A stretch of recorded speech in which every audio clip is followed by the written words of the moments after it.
You ready?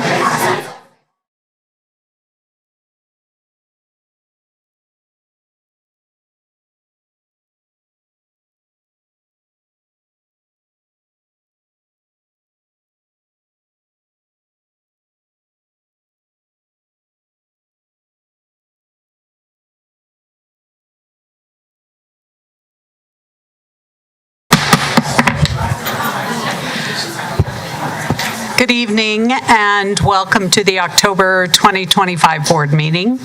Great to see so many people in the room tonight. Some of you, we spent some time last night together, so we will recognize and share that a little bit later.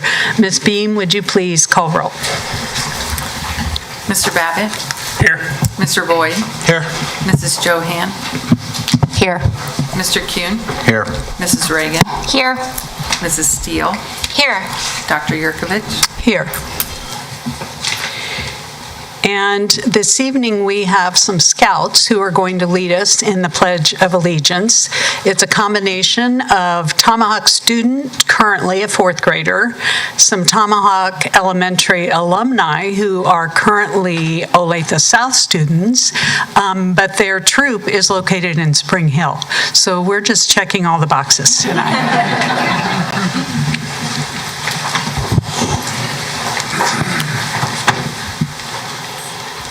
Please place your right hand over your heart.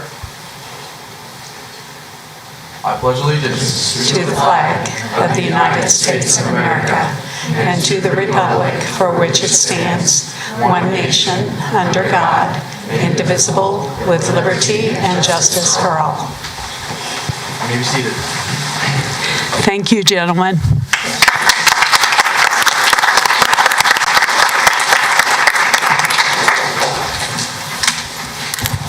And for recognitions, Ms. Grubaugh. Yeah. Well, good evening. We're excited to have all of you here tonight. To begin our recognitions, I would like to welcome to the front our Director of Community Development, Heather Schoonover, along with our 2025 Alumni Association Wall of Honor honorees, and those who are here to accept this recognition on the honorees' behalf.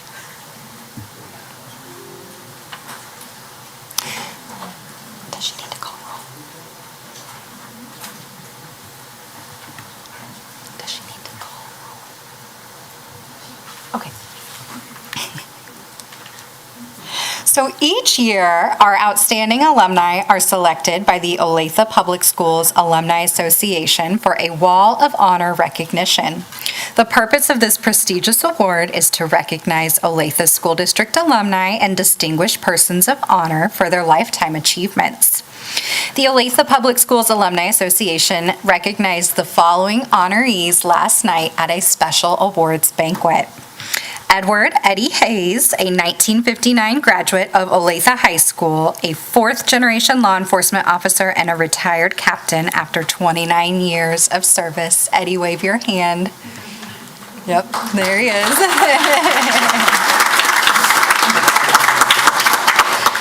Bill Hines, a 1954 graduate of John P. St. John Memorial High School, a lawyer, professor, and longest-serving dean of the Iowa Law School, and I believe accepting the award on his behalf is Janie Wilson.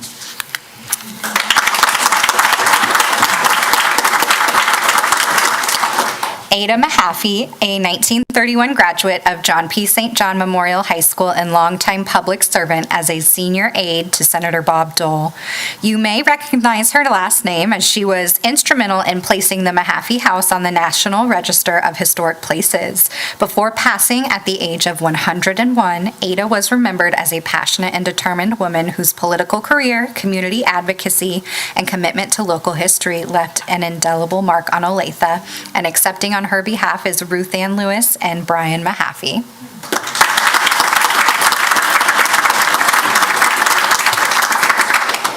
And finally, the Alumni Association also recognized one distinguished person of honor during its Wall of Honor banquet, and this year's honoree is Cindy Jones. Cindy dedicated 31 years of service to the Olathe Public Schools Food Services team, where she transformed student nutrition through innovation, advocacy, and compassion. Beyond her job requirements, she designed and implemented groundbreaking initiatives to increase meal accessibility and support student learning. Please join me in congratulating these outstanding alumni and honorees for their achievements and contributions.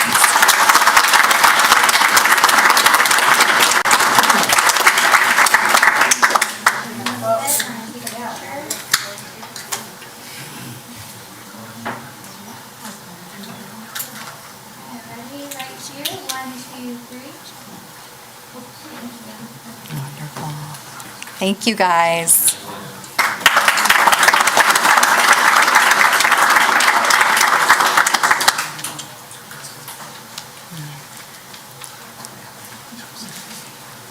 Well, as they make their way back to their seats, I would next like to invite Olathe West math teacher Phyllis Clark up to the front, along with her principal, Jay Novacek. This year, Phyllis was named Pittsburgh State University's 2025 Outstanding Secondary Mathematics Teacher. This honor recognizes significant contributions to mathematics education. I believe Phyllis was recognized earlier today at the PSU Math Department's High School Math Honor Day. And when asked about Phyllis, her principal, Mr. Novacek, shared that she is kind, caring, dedicated, and puts everything she has into helping our students day in and day out. She truly loves math and kids, and that combination makes for a wonderful place to learn and succeed. We are so proud to have Phyllis in our math department and representing Olathe Public Schools at the state level. Please join me in congratulating Mrs. Clark.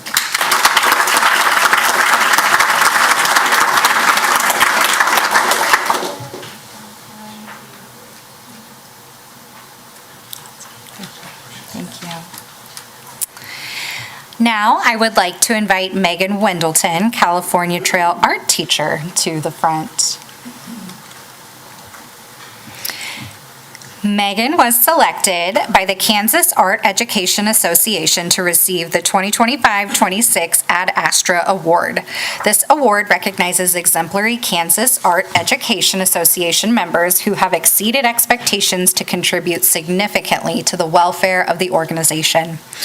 According to KAEA Board Secretary Shannon Waddell, Megan has been a member of the Youth Art Month Committee since 2013 and has committed hundreds of hours of service to Youth Art Month initiatives. The Youth Art Month Committee and the board appreciate that Megan was instrumental in working with the Office of U.S. Congressional Representative Sharice Davids to award the Youth Art Month event with an official congressional proclamation in 2025. Megan is a highly respected Kansas art educator, and she was recognized as the 2015 Outstanding Middle-Level Art Educator and the 2019 Overall Outstanding Art Educator. So it's no surprise that she has another award to add to the list. We're so proud of you, Megan, for your latest accomplishment. Please join me in a round of applause.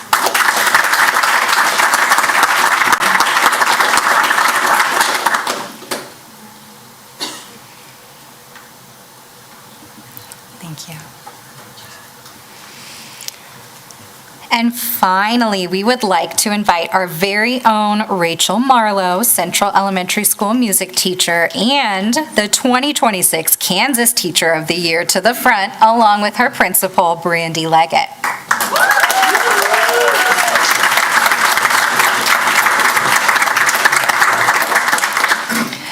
Rachel's background encompasses teaching special education, general music, vocal music, and instrumental music. She earned a bachelor's degree in music education from Oklahoma City University and a master's degree in special education from Mid-America Nazarene University. Rachel has shared, as an experienced educator in both special education and music, my journey is driven by a deep love for both fields. With a lifelong dedication to music and a personal connection to special education due to my hearing disability, I strive to inspire students by example. Fostering inclusivity, I value each student's unique abilities, using music to connect, empower, and teach unity and collaboration. Through my teaching and initiatives, my goal is to make inclusive music education a reality, striving to empower students and create meaningful connection through music's diverse lessons. As the Kansas Teacher of the Year, she will travel around the state to advocate for education and provide professional development for her fellow teachers. Kansas Education Commissioner Dr. Randy Watson shared Rachel is a true professional who has made the art of music accessible to all students. Having overcome barriers of her own, she emphasizes the importance of inclusion and connection to empower students to make a positive impact on their communities. We are so proud that Rachel will represent Olathe Public Schools across the state as Kansas Teacher of the Year. Congratulations.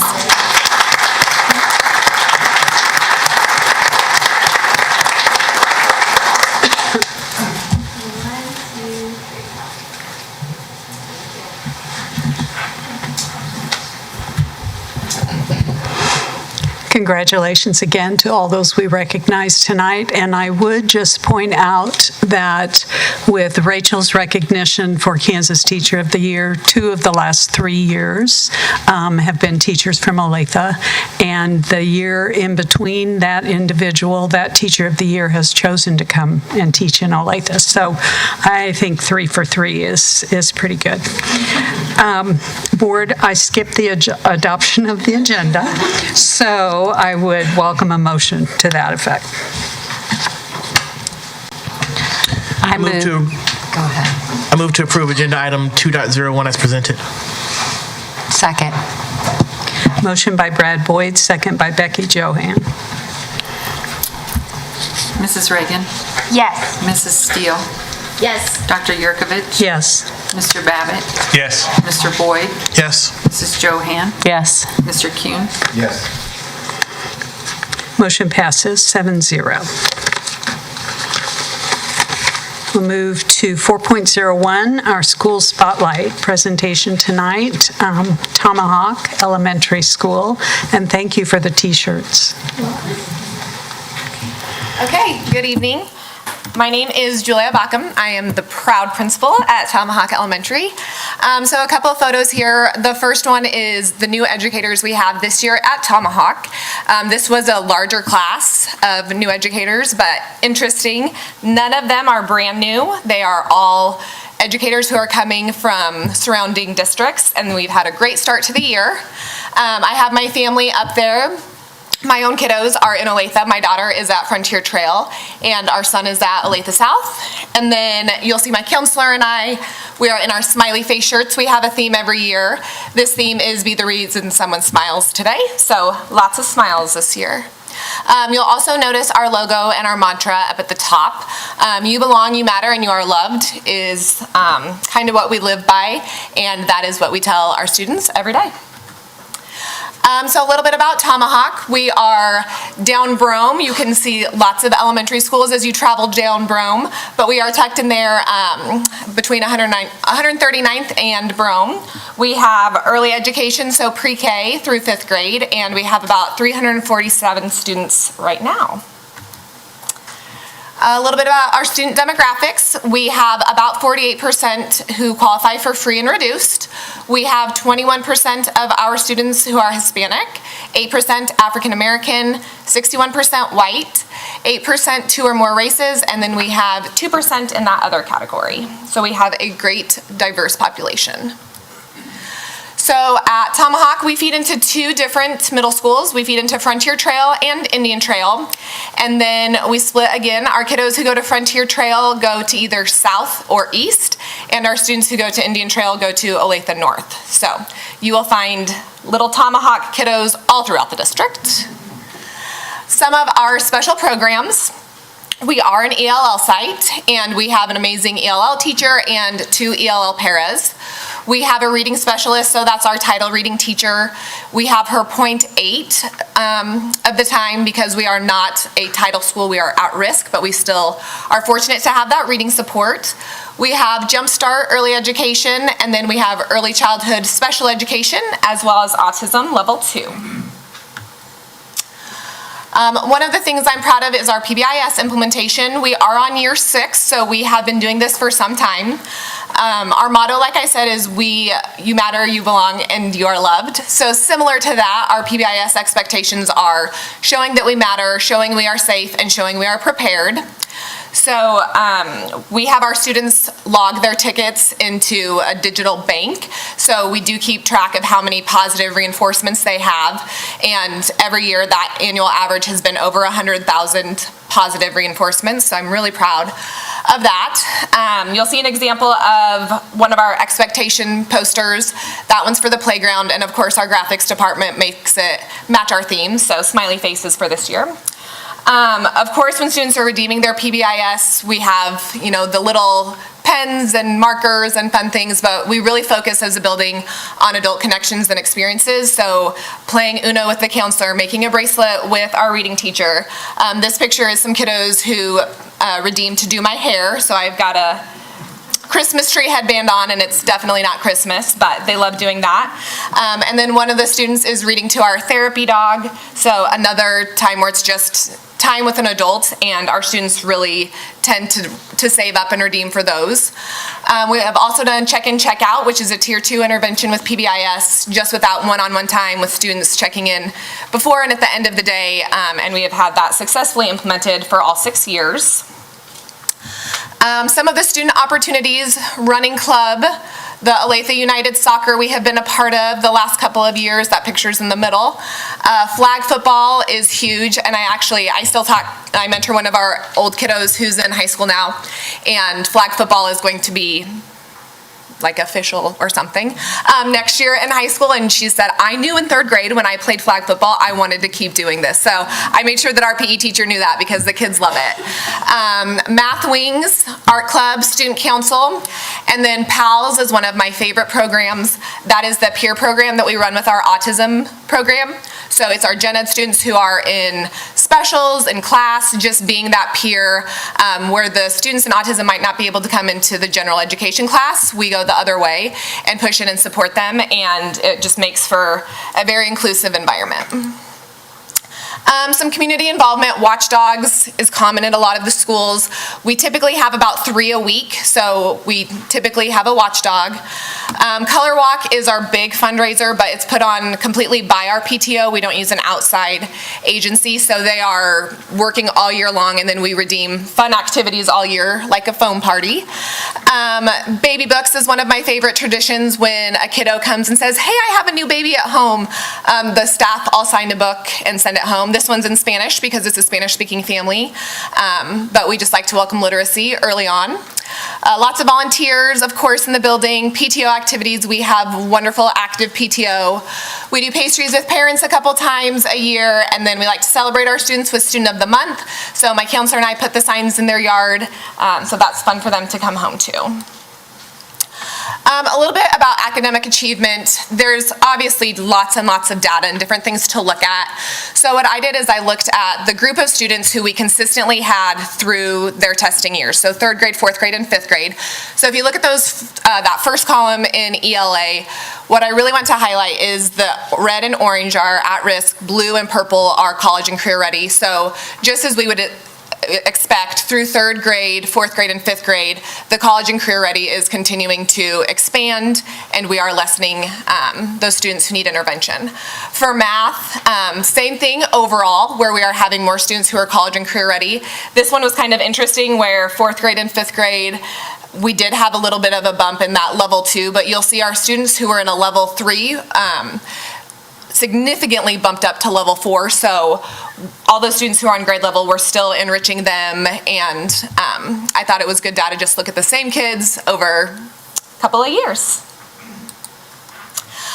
So like everywhere, we have a lot of expectations throughout the year, and Dr. Yeager the last couple of years as leadership has said, okay, these are the things we're really focusing on. So we have taken that and we've done that to our school. So the things that we are really focusing on this year at Tomahawk, what we are calling our guarantees, is we're fostering a strong sense of belonging. So that's through those genuine relationships and PBIS, using our high quality instructional material, building instructional coherence, and that use of data to inform instructional decisions in PLCs. So we're doing a lot of things, but these 4 things we are guaranteeing this year. So like I said, our motto is "You Belong," and we show that every day through our inclusion. PBIS and PALS are just two of those ways. You Matter, we celebrate each student's strengths, and those might be in the classroom, they might be activities, but we make sure we celebrate those, and that you are loved always. We make a safe and supportive environment with those relationships every day. So like I said, we do this with our students every day. So I have a little clip of that. You matter. You are loved always.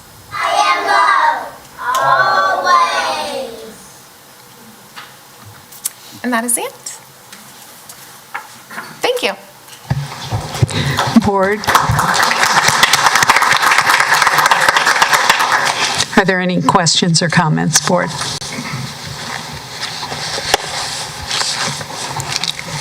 What's the name of your therapy dog? Scooby. Is that the French Bulldog? French Bulldog, yep. He didn't come to school today, and whenever he doesn't, we hear about it. Yeah. The kids are like, where is he? So it's been really amazing to see how much kids will talk and trust in us and just be comfortable. We have a kiddo who's going through some medical things with mom, and that is her check-in multiple times throughout the day. I talked with a student with his parents last year when there were some behavior things, and the parents said, he doesn't talk to us like that. And I was like, well, he's busy giving Scooby pets. He's not thinking about, everything he's sharing, so he's That's pretty cool. the brother of... Knox. Yes, okay. Yep. Thank you. Yep. All right, thank you very much Thank for you. being here.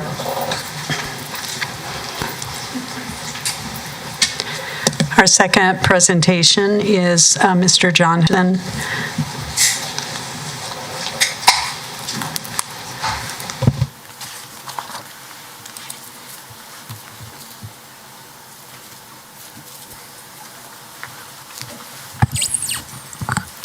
Good evening. Thank you very much for this opportunity to give you an update on our planning efforts around Bond 2026.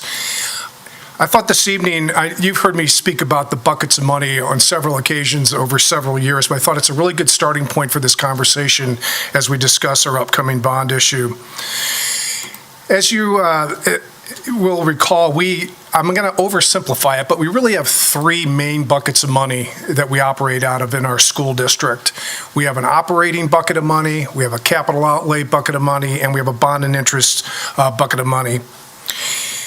The tricky part about bond and interest is it cannot be used for salaries. It is a very specific purpose. It's to pay the principal and interest on our bonds. Capital outlay is a little looser. You use it for maintenance items. You can buy equipment for it. You can do renovations, but you can also pay for maintenance and technology salaries out of it. And then all of our other expenses have to be paid for out of the operating bucket. Now, the operating bucket is funded predominantly by that state funding formula. There are some other sources, but that's the main source. The capital outlay bucket gets its money from a levy. 8 mills is the maximum by law, and as a board, you have, for this coming year, kept it at that maximum of 8 mills. The bond and interest also is supported by a levy that the board sets each year, and it is set to create enough funds to make those principal and interest payments on bonds. Historically, our district has done 18 different bond referendums since consolidation in 1965. Generally, we do a bond referendum about every 3 to 5 years, but you'll see some closer years in there. When we were going through some phenomenal growth and exponential growth, they happened much more frequently. Our why for the last decades on bond issues has been that exponential growth. But our why is really changing. You've seen this graph over and over again about that describes that exponential growth. Pre-2020, we were known as the growing school district. When we consolidated in 1965, for 55 years, we grew larger each and every single year. That growth even approached 1,000 students a year in its prime. But then in 2020, we actually saw our very first decline in enrollment. Now, it rebounded slightly in 2021, but since that time, we've seen that a slow, steady decline. And as we look at the future, although we tend to grow a class over the years. For example, our kindergarten class, by the time they graduate, that class is going to be a little larger. That's at least the trend we're seeing. However, as a district as a whole, we're seeing a steady decline in our enrollment, and that's being caused by several factors. It's mainly birth rate. Whether it's locally, state, or nationally, birth rates are down, and therefore there are less students. We also have another added issue in Olathe, and that's affordable housing. Where we used to be the mecca for affordable starter homes, we do not have that any longer, and therefore we're seeing a large decline in our elementary population. And although we're anticipating, continued decline in students, that doesn't necessarily mean that we're going to see a decline in our need for bond funds. Rather, we're going to see that our why for our bond funds is going to change. And just to better illustrate that, I'd like to walk through kind of some bond myth busting to try to illustrate exactly what those new whys are. The first thing that I hear a lot is our neighboring districts make it work without bonds. That's somewhat true, but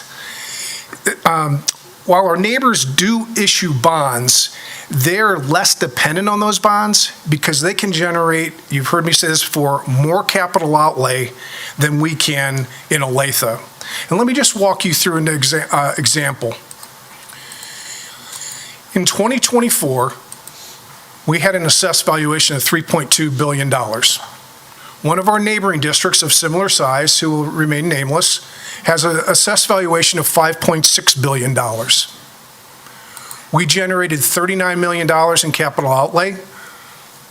They generated $47 million. That gap has actually grown larger because, as you know, this year we stopped receiving capital outlay state aid. So now it's a larger gap. Ironically, we have more students than they do. So on a per pupil basis, we generate less, which drives us to more bond dependency in order to keep some of our programs going. We just don't have the luxury of leaning on capital outlay as much as some of our neighboring districts do. I want to remind that even though our neighbors generate more capital outlay, that doesn't mean that they don't do bond issues. They actually do frequent bond issues. They just have more flexibility on what they're going to use those funds for, where we have more dependency on what we need to use those funds for, which I'll talk about in just a few minutes. Another thing that's stated a lot is that if you're not growing, you don't need a bond issue. That is absolutely false. While growth may have stopped, we still have an obligation to maintain the investments that the public made in our buildings.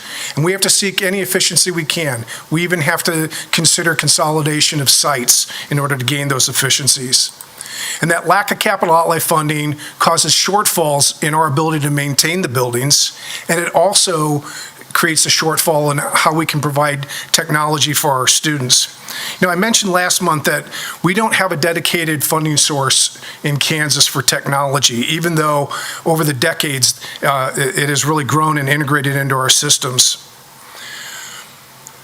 Districts just have to absorb the cost in Kansas, and it's easier for those districts that have capital outlay. For us, we had to turn to short-term bonds in order to provide the technology that our students need.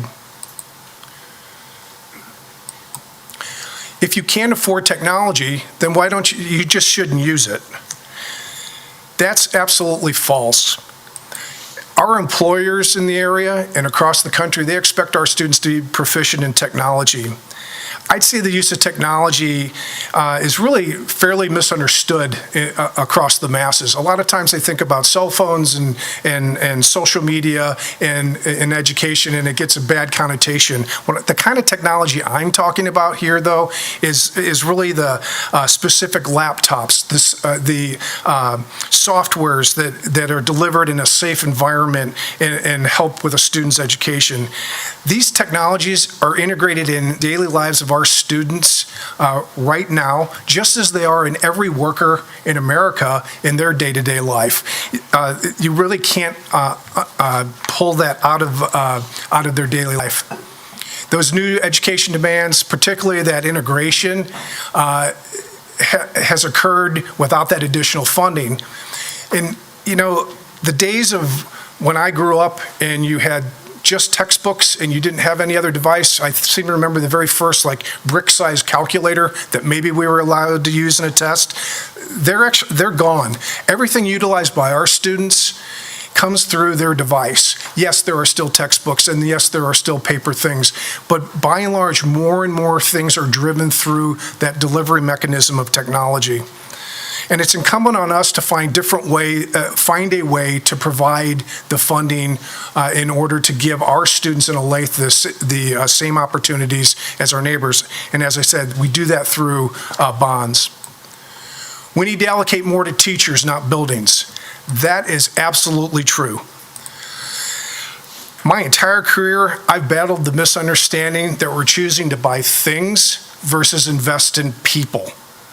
But going back to that bucket conversation, the utilization of bonds as a funding mechanism helps free up capital outlay, which helps us utilize those funds for repairs, maintenance salaries, and technology salaries, which frees up operating funds to invest in the teachers who are the heart of our education system. So as we prepare for our bond issue, I just thought it was very important to point out that dependency that we have on bonds and why it shifted, even though we're not growing, that we still need to utilize bonds going forward. We recently had ETC Institute conduct a survey of our public. They mailed 3,000 surveys to random voters within the district. They followed up via postcard, email, text, and then they went out on social media if they couldn't get the responses they were seeking. They requested addresses so that we could make sure that we heard from our residents, and they received many more than they wanted, than they needed. However, addresses weren't provided, so they couldn't validate the survey.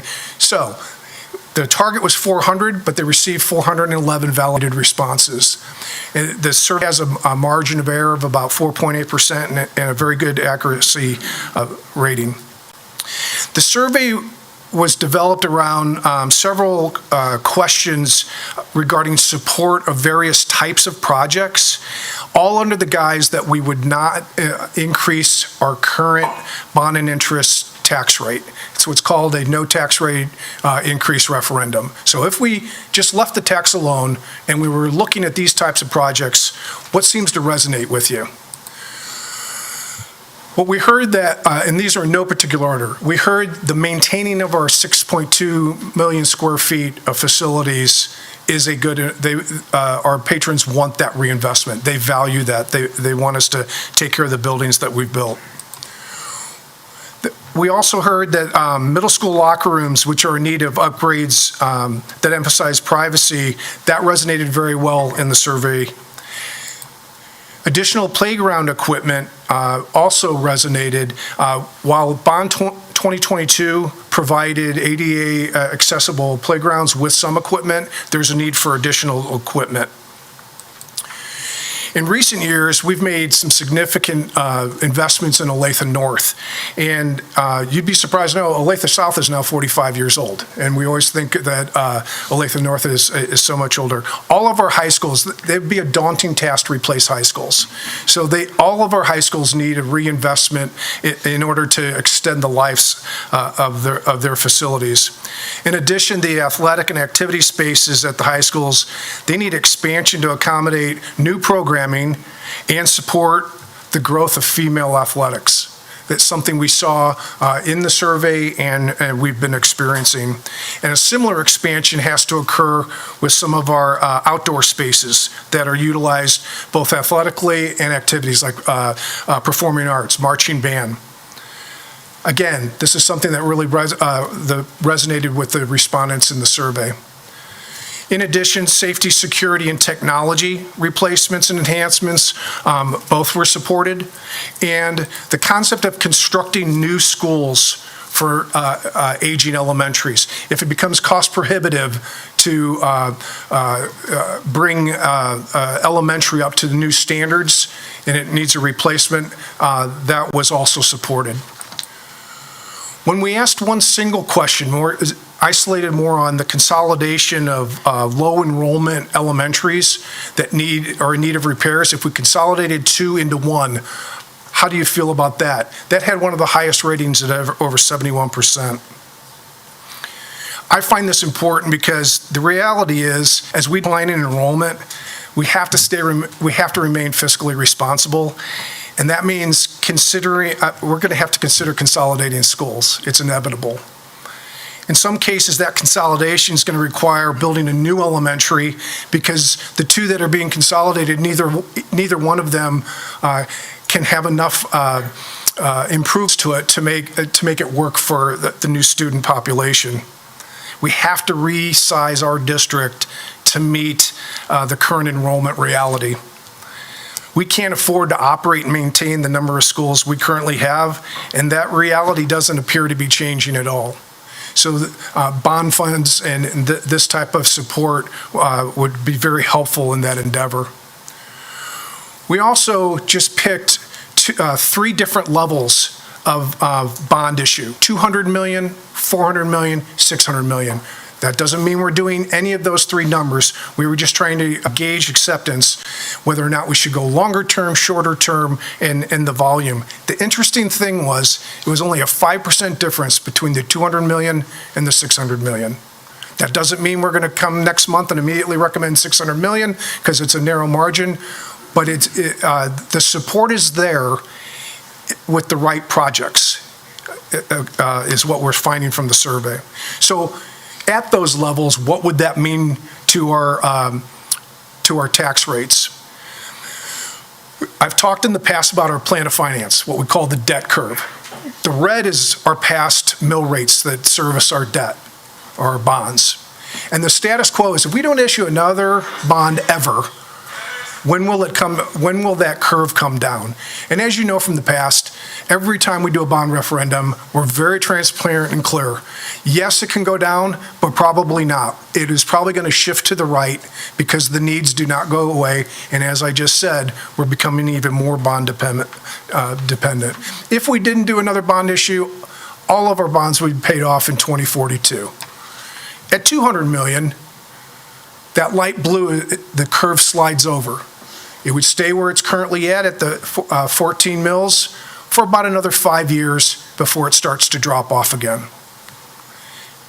If you went to 400 million, it's still that same 5 years. It just doesn't come down as much in the 6th year, as you can see from the black area. And at 600 million, it's 5 years at the current rate, and it drops a little bit to about 13.5 mils for another 4, and then it can start its decline down. So we'll utilize this data and compare it to the projects and the needs as we formulate our final recommendation to the board for next month. The next steps really are, it's a process of a lot of filings. The first next step is really to come with a recommendation to the Board of Education in November, which will trigger some postings and filings with the State Board of Education ultimately in December, and then additional postings and a mail-in ballot election March 3rd, should the board choose to approve next month. With that, I'll stand for any questions. Any comments or questions? Mr. Boyd? John, thank you for the information. When we're forecasting enrollment, how far are we looking? Solidly 5 years, or I should say more confidently 5 years. Mr. Graup actually probably goes up a little further, more like 10 years. But just like trying to project a budget, after 5, it gets a little harder to project. Okay, so conservatively asking, do we see our enrollment ticking back up in those 5 years, or if you want to stretch it to those 10 years? I don't believe so, because of predominantly that starter home piece. We are becoming what I call it, like the second tier home. You are living somewhere else, and as your kids get a little older, like middle school, we decide to move, and we are now at that price point that you move into Olathe. We just don't have the abundance of lower-priced housing for a new couple. The other piece I would add to that too is there's probably more solidness in our numbers than there typically would have been, and that's a lot just because of the national research happening. Like Mid-America Regional Council and other organizations, they're all seeing the same trends across the board. I think one of the Chris's challenges in the past has been what's happening in Olathe compared to the rest of the community and the larger Midwestern region, but the reality is it's kind of happening everywhere now. And I think the most recent number I heard is in order for us to maintain our current population of kids entering school, each female would need to have 2.1 kids or something like that, and the number is like 1.7, something like that. So, the data that's out there is pretty substantial in terms of we're probably not anytime soon going a different direction, despite some of our efforts with the Olathe Advantage and things like that. The good news is once we have them, they tend to stay. Well, and if you think about birth rate right now, 5 years from now, they would be starting kindergarten. But if it's dropping, then obviously it's not going to be a higher enrollment. And I would mention too, just as a side note, we're still working on our final counts for the year. September 22nd is the day that is our official count day for this year. But our preliminary numbers would indicate that Chris Graup was within about 12 kids, which is pretty incredible when you look at a system that's going to be over 28,000 kids this year. So that's part of the benefit in having him understand our community so well and working with us for so long here in Olathe. Ms. Reagan. So I just wanted to clarify again, I appreciated the comparison between us and neighboring districts. So the 8 mil max, the mil is what is max, and I'm assuming the neighboring districts maybe max that out too. Yes, they all. And, but their 8 mil max results in more money than ours does because we have more residential property. Correct. Right? Commercial property assesses higher. Exactly. So commercial. And so I've tried to avoid this phrase, but people often refer to it as, Olathe has always been a bedroom community. And I say that because certain demographics understand what that phrase means. But I didn't know what it meant when people started talking about it. But basically, we live here and a lot of people work other places. They commute from Olathe. And I talked about this last month, but I think that distinction is super important. What makes our community such a special place is because we have these neighborhood centers where we have lots of homes, lots of multifamily things, lots of things that are concentrating where people are living. And that is something people need to make sure we consider, because I love myth busting. I so appreciate you doing that and reminding us that because we invested as a community in these bonds 18 times in the past to build and do these things to keep our district, keep it up to date with the number of kids, if we don't maintain that investment, it's kind of a slap in the face to those who came before us and made a good faith promise to provide strong public schools. And so I just, and this is something I think you see community-wide, it's just like how the city keeps up with our roads, right? We fix them as they break so we don't end up having to do a whole new thing. If we don't keep up with maintenance, we end up having to, I'm looking at our facilities guy, having to do a lot more work for a lot more money. And poorly maintained buildings don't help kids feel safe. They don't help kids feel valued. They don't help faculty, staff, professionals in our buildings feel safe and valued. I think, a neighboring district across the state line didn't do a bond for 40 or 50 years, and their buildings are literally falling apart. And it shows you what you value in your community. And so I get money is tense, but it's a zero tax increase bond. And because we have so many wonderful people who live in homes and own homes in Olathe, we don't have as many commercial properties. And I just really want people to remember that.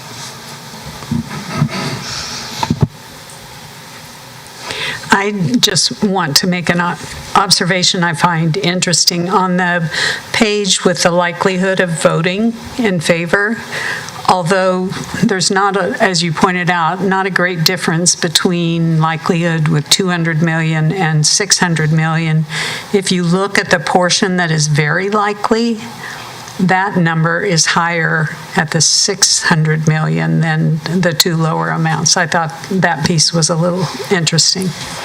And I don't want to overgeneralize it, but Sure. TC was indicating, if you like the project, they're all in. It doesn't matter the dollar amount. If you don't like the project, you're out. It doesn't matter the dollar amount. That is what the data is telling them. Dr. Yeager. I really appreciate, the conversation about maintaining our investment and all those pieces. I think one of the things that we need to consider as well as that at this point where we are is also our market competitiveness.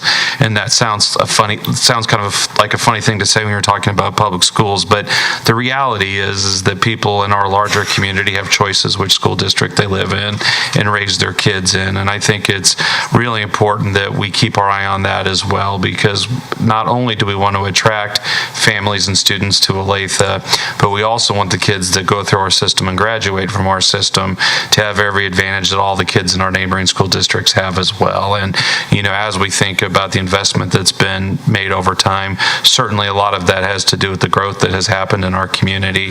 But I also look at Bond 22 and things that happened as a result of that. Santa Fe Trail obviously was the right thing to do for kids in our system and really critical and important. But at the same time, we're working right now to open the Olathe Public Schools Innovation Campus. And, it's one of the things I've always appreciated about our board and our community. I think they've recognized the need to maintain, to do things like that, support the kids that walk through our doors, but also continue to maintain that eye of being future focused and what's next. And, so the maintenance and taking care of our community's assets, I think, is absolutely important and really a critical piece for us. But I also don't think we can lose sight of, our community should expect us to provide a competitive education for the kids that attend in our school district, and the ability to do the things we do around technology and innovation are supported largely by our ability to have successful bond referendums in our district. And our community has supported that 18 times, which is really important, I think, in terms of what we're able to offer in Olathe. But with the world changing a little bit in terms of birth rates and opportunities for kids, I think we also just have to remember that there is a competitive nature to this. Not that we want to, it might be okay if we were better than all the districts around us, right? We are in most ways, but the reality is, though, that we want families to continue to choose Olathe. We want our kids to leave here feeling well prepared and competitive in the world that they enter after leaving, and we are somewhat dependent on bonds to get that done in our system. Ms. Steele. I just wanted to also mention something that I think actually matters when you're talking about the timing, and thank you for the presentation. I think it's really important to understand when our why changes. But the other thing I want to say is there is a lot of stability in the decision makers in Olathe Public Schools right now, and I actually think that really matters. We have a lot of historic knowledge on bonds. We have people that have been already a part of a bond referendum, and several to that point. I think that when you have recent seat changes or recent hirings, maybe you don't have the same people that you've had. We have a really stable leadership environment in Olathe Public Schools right now, and I think that also matters. It is complicated to go out for a bond referendum, to hear what the ETC survey is telling us, decide what those projects are going to be so that we are in line with what our community wants, but also presenting the needs that we know about. And when you have this stability and leadership, I think that is another thing that points to why the timing makes sense. So just another thought I had on that. Thank you. Board, any other comments or questions? Thank you very much. Our next presentation, Dr. McMullen will provide some information about boundary adjustments related to the repurposing of Westview Elementary. Well, I thought I'd, while Ron's pulling up the PowerPoint, really start with some thank yous, because I always get to the end of my presentations and I miss like half the people I mean to thank, so I decided to, right, exactly, go on the front side here, but first and foremost, want to thank Dr. Harrison and Dr. Smith, our assistant superintendents of elementary school, for their leadership and engagement. We had 4 elementary principals that were heavily involved in this process: Mrs. Capeller, Mrs. Leggett, Mrs. Halderman, and Dr. Bruto. Chris Grollup, our manager of planning that John referenced earlier, forecasting a school district of 28,000 and getting within 12 students, K through 12, is just incredible. And his knowledge and support with maps and numbers and everything has just been great. Olivia Malone in transportation, Becky Grubaugh in communications and her team. And then finally, just the Westview Elementary staff. We made a decision earlier this year to repurpose Westview. They have kept the focus on kids in that building, and just incredible work they continue to do each and every day with those kids. So a special thank you to them. But I will move forward here with the presentation. And again, just start with the why and the reminder that on August 7th of this year, the board voted to repurpose Westview Elementary starting in 2026 school year. Then the need was to start the process for determining new boundaries for the current Westview Elementary students. And then, as previously noted, the Westview campus will now host our new K-8 alt-ed programming. So we early on set some goals for the boundary process. First and foremost was keeping as many Westview students together as possible.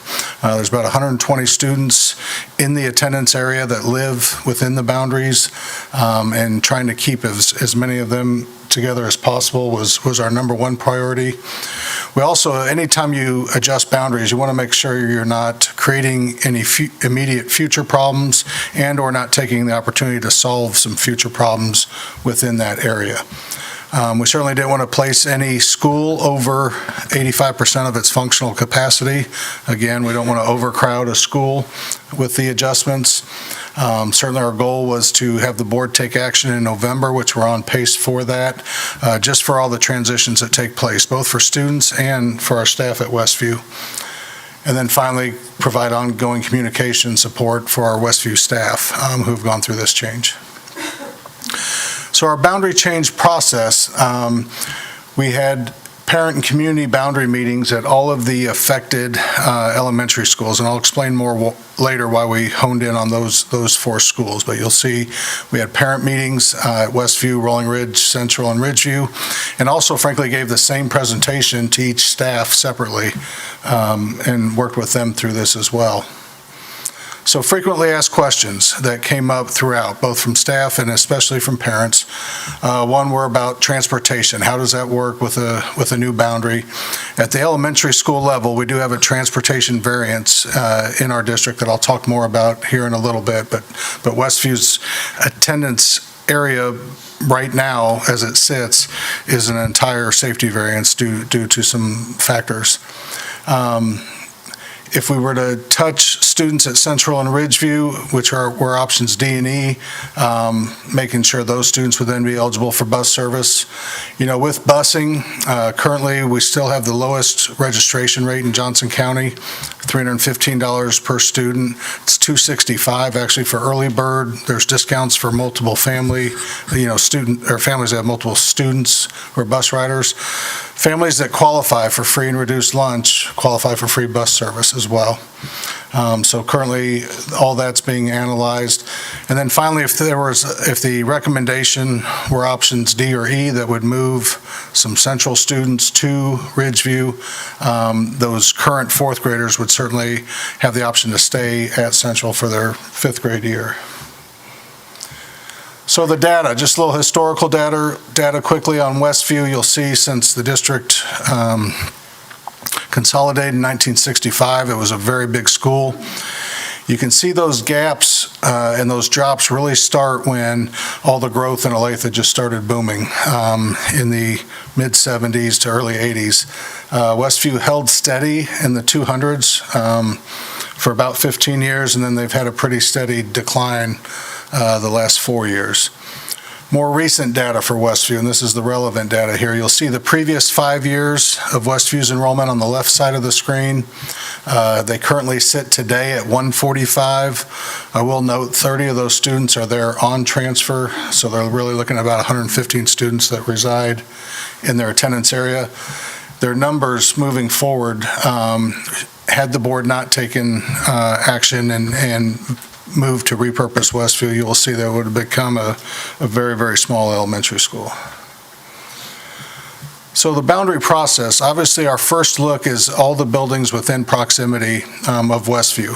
On this grid here, you'll see Westview is in the red, and I'll give you one quick explanation. Westview's boundary to the north is Santa Fe. To the west is Parker or K7 or Lone Elm, depending on what area you grew up in Olathe. And then I hit all three, by the way.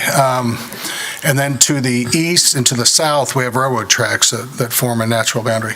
You'll see Central's to the green to the east, Rolling Ridge in blue to the west, and then some other schools, Ridgeview, Northview, Fairview, Clearwater, and Forestview.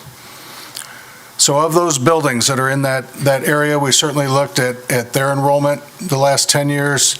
You'll see Clearwater Creek at the top that continues to grow, and I'll share some data in a little bit about them. Forestview, again, a newer school in a newer subdivision. Rolling Ridge is one that's really held steady over the years and sit in the low 300s, and then you'll see the other 5 schools are really in a cluster there between 200 and 250. So as we went through this, and again, the data analysis of what do the next 5 years look like, and you'll see some schools, specifically Fairview and Central, really hold steady. When you're talking over 5 years, losing 8 or gaining 4, that's really a neutral setting. Clearwater Creek's on the other end of the spectrum. They're gaining 115 over the next 5 years, and we have other conversations talking about how we're going to handle that bubble as it comes through. But then you'll see Forestview losing 50 students, Westview 28, Rolling Ridge minus 39, Ridgeview minus 36. So the decline in enrollment certainly is a common theme. So major factors that we consider, obviously enrollment, previous, current, and future. Space in the building, additional support programs, underutilized classrooms. Do we have empty space in certain buildings? What additional programming are in our buildings? So when you're talking Title buildings, you got to factor in space for Title I reading, Title I math. Is there an ELL program, early childhood, special education programs, et cetera? We look at safety, obviously for students to and from school, and then also their high school and middle school feeder patterns also come into play. This map here shows the actual physical distance from Westview to each of the schools. You'll see Rolling Ridge is the closest at 0.87 miles. Central is second at 0.99, so both of those are under a mile. And then you can see the distance to the other schools as well. Middle school and high school feeder patterns. So currently our Westview students in their current attendance area attend Oregon Trail and Olathe West. Central, just to the east, next door to Westview, goes to Oregon Trail, but then those students go to Olathe North. If you look to the west of Westview, Rolling Ridge, those students go Oregon Trail, Olathe West, and then the other schools are listed there as well. The safety variables that we look at when we consider changing elementary boundaries include really five main things. One is 4-lane roads, traffic counts that exceed 15,000 cars per day, traffic speeds in excess of 35 miles an hour, bike and pedestrian high injury incidents, so areas where we have either vehicle-vehicle collisions or vehicle-pedestrian collisions, and then railroads. And in railroads, we look both grade-level crossings and then also raised crossings, because those are certainly different from a safety standpoint. So as we narrowed our focus to to the 4 schools in close proximity to Westview, you'll see their current enrollments this year. Westview's sitting at 145. When it says staff to the right, that equates to number of sections. So you'll see, let's look at Westview. Kindergarten, they have 1 section of kindergarten. They have 2 sections, 2 teachers for 3rd grade, 1 teacher, 1 section for 4th grade, et cetera. You can see how that plays out at Central, Ridgeview, and Rolling Ridge. And so total K-5 sections in each building range from 8 to 17. So the boundary options, we certainly, as we prepared options for folks to look at, some of these derive directly from parent feedback. Specifically, option A and C came out of parent meetings in the beginning. But ultimately we came up with 5 that we felt would meet our needs, but all look a little different. So we'll walk through those.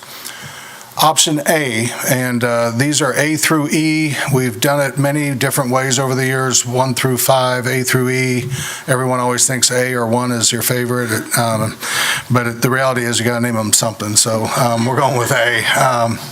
So you'll see option A moves all of Westview to Rolling Ridge. So you'll see that becomes that new light blue attendance area.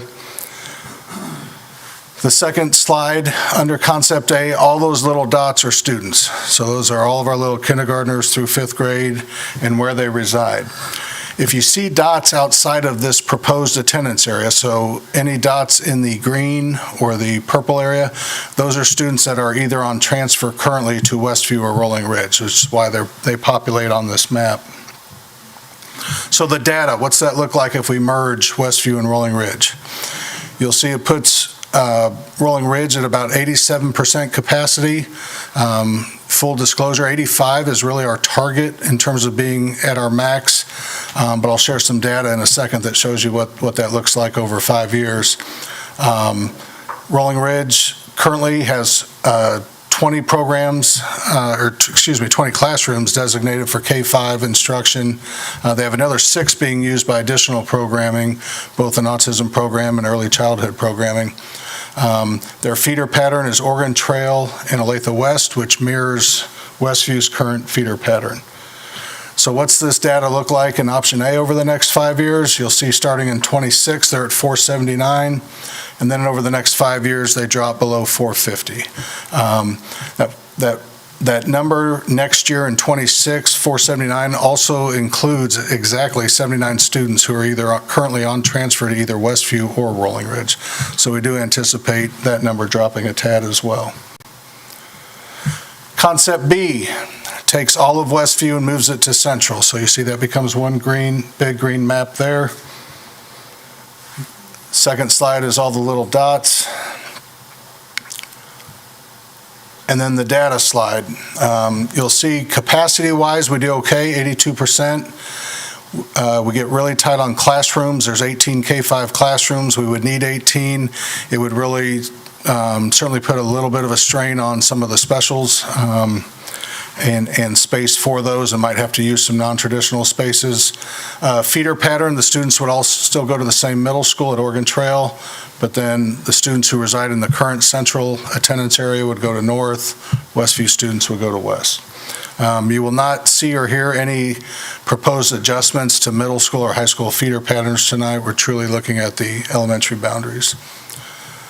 5-year enrollment estimate for Concept B, you'll see Central would start at 365 and then drop down to just below 350.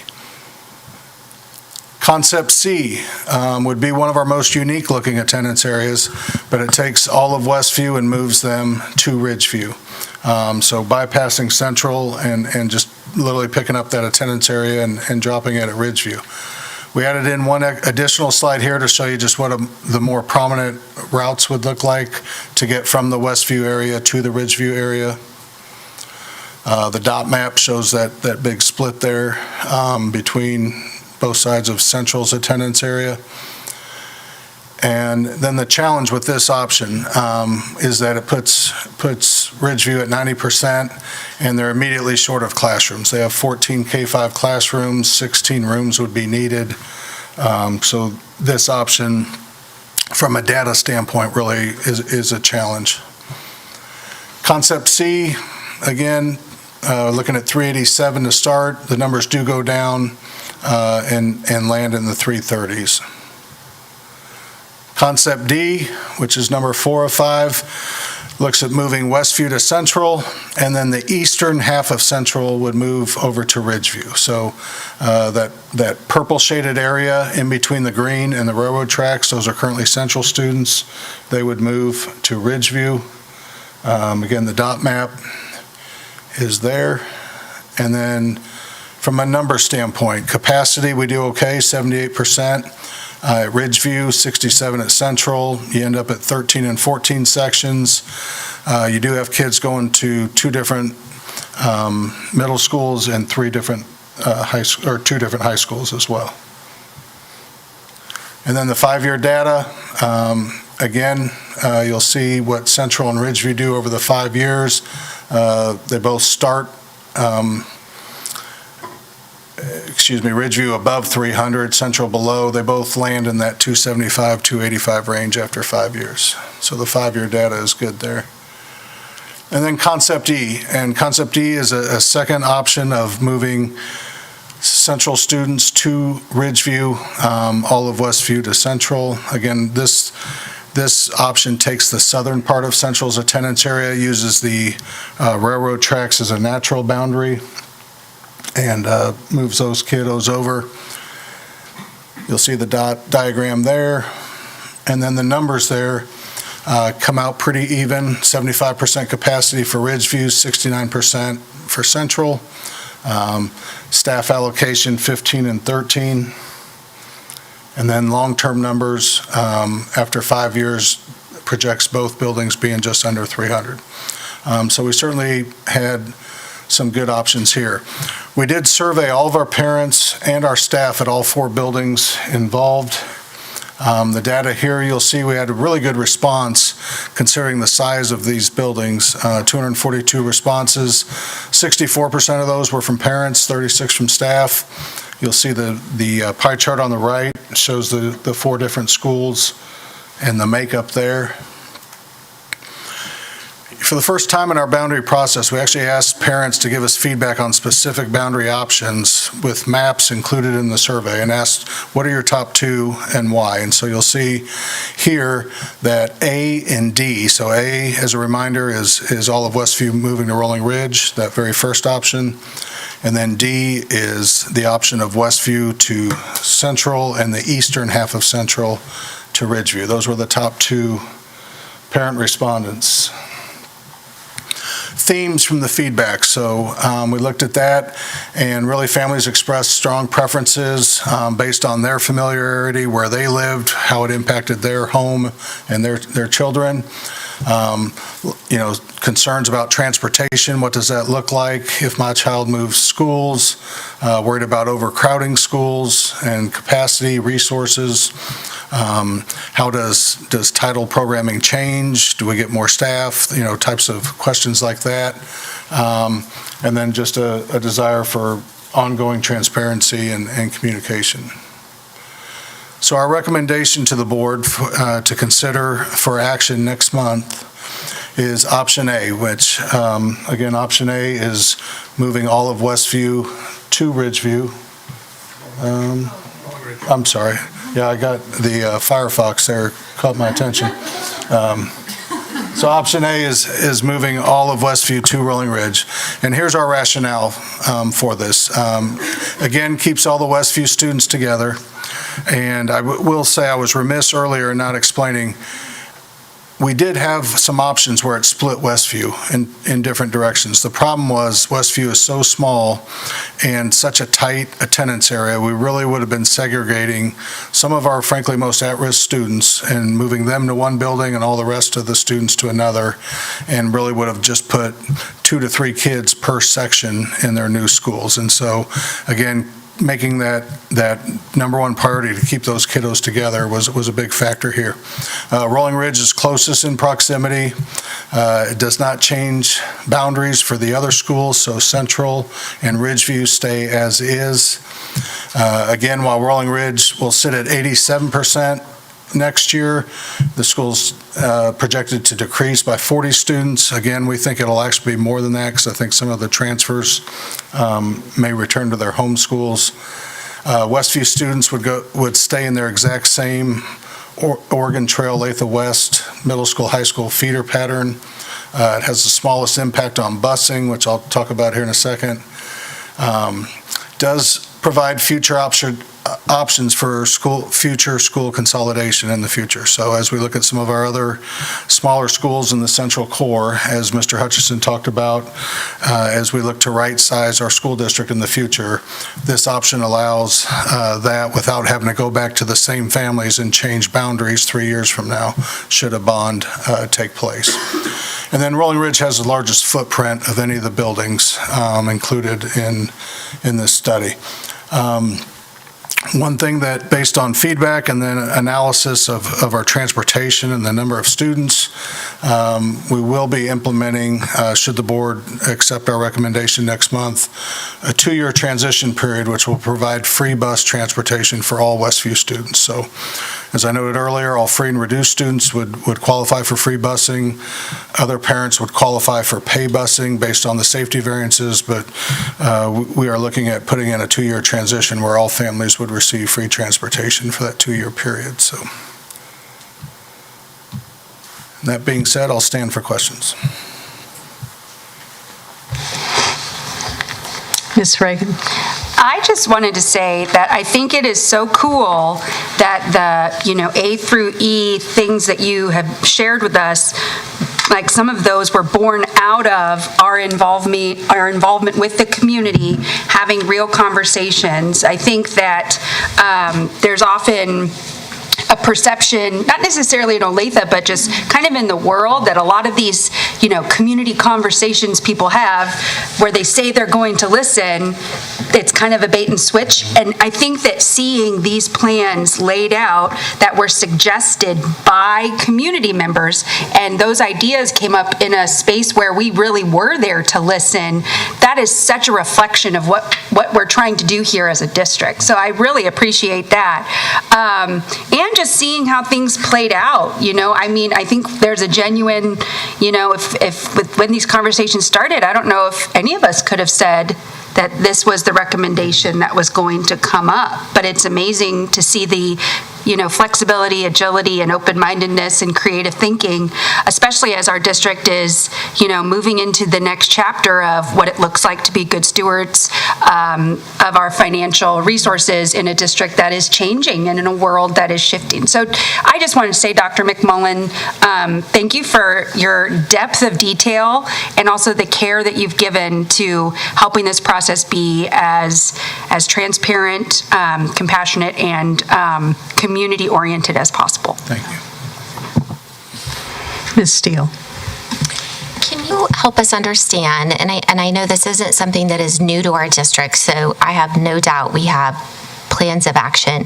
What does a building look like that might be at 87% for a short time period, but shows promise in the future that that's going to decline? How do we as a district support that building to make sure they have the tools and human capital and staff they need to see that time period through?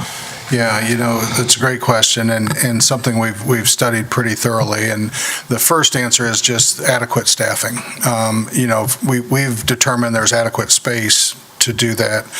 But then also, you'll see the number of sections increased across the grade levels.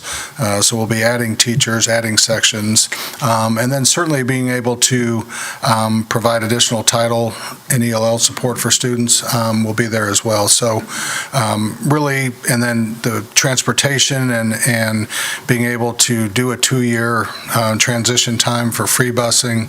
I think the families will experience a pretty smooth transition, and certainly we will have the staff and the resources, the support they need to make sure this is very, very smooth.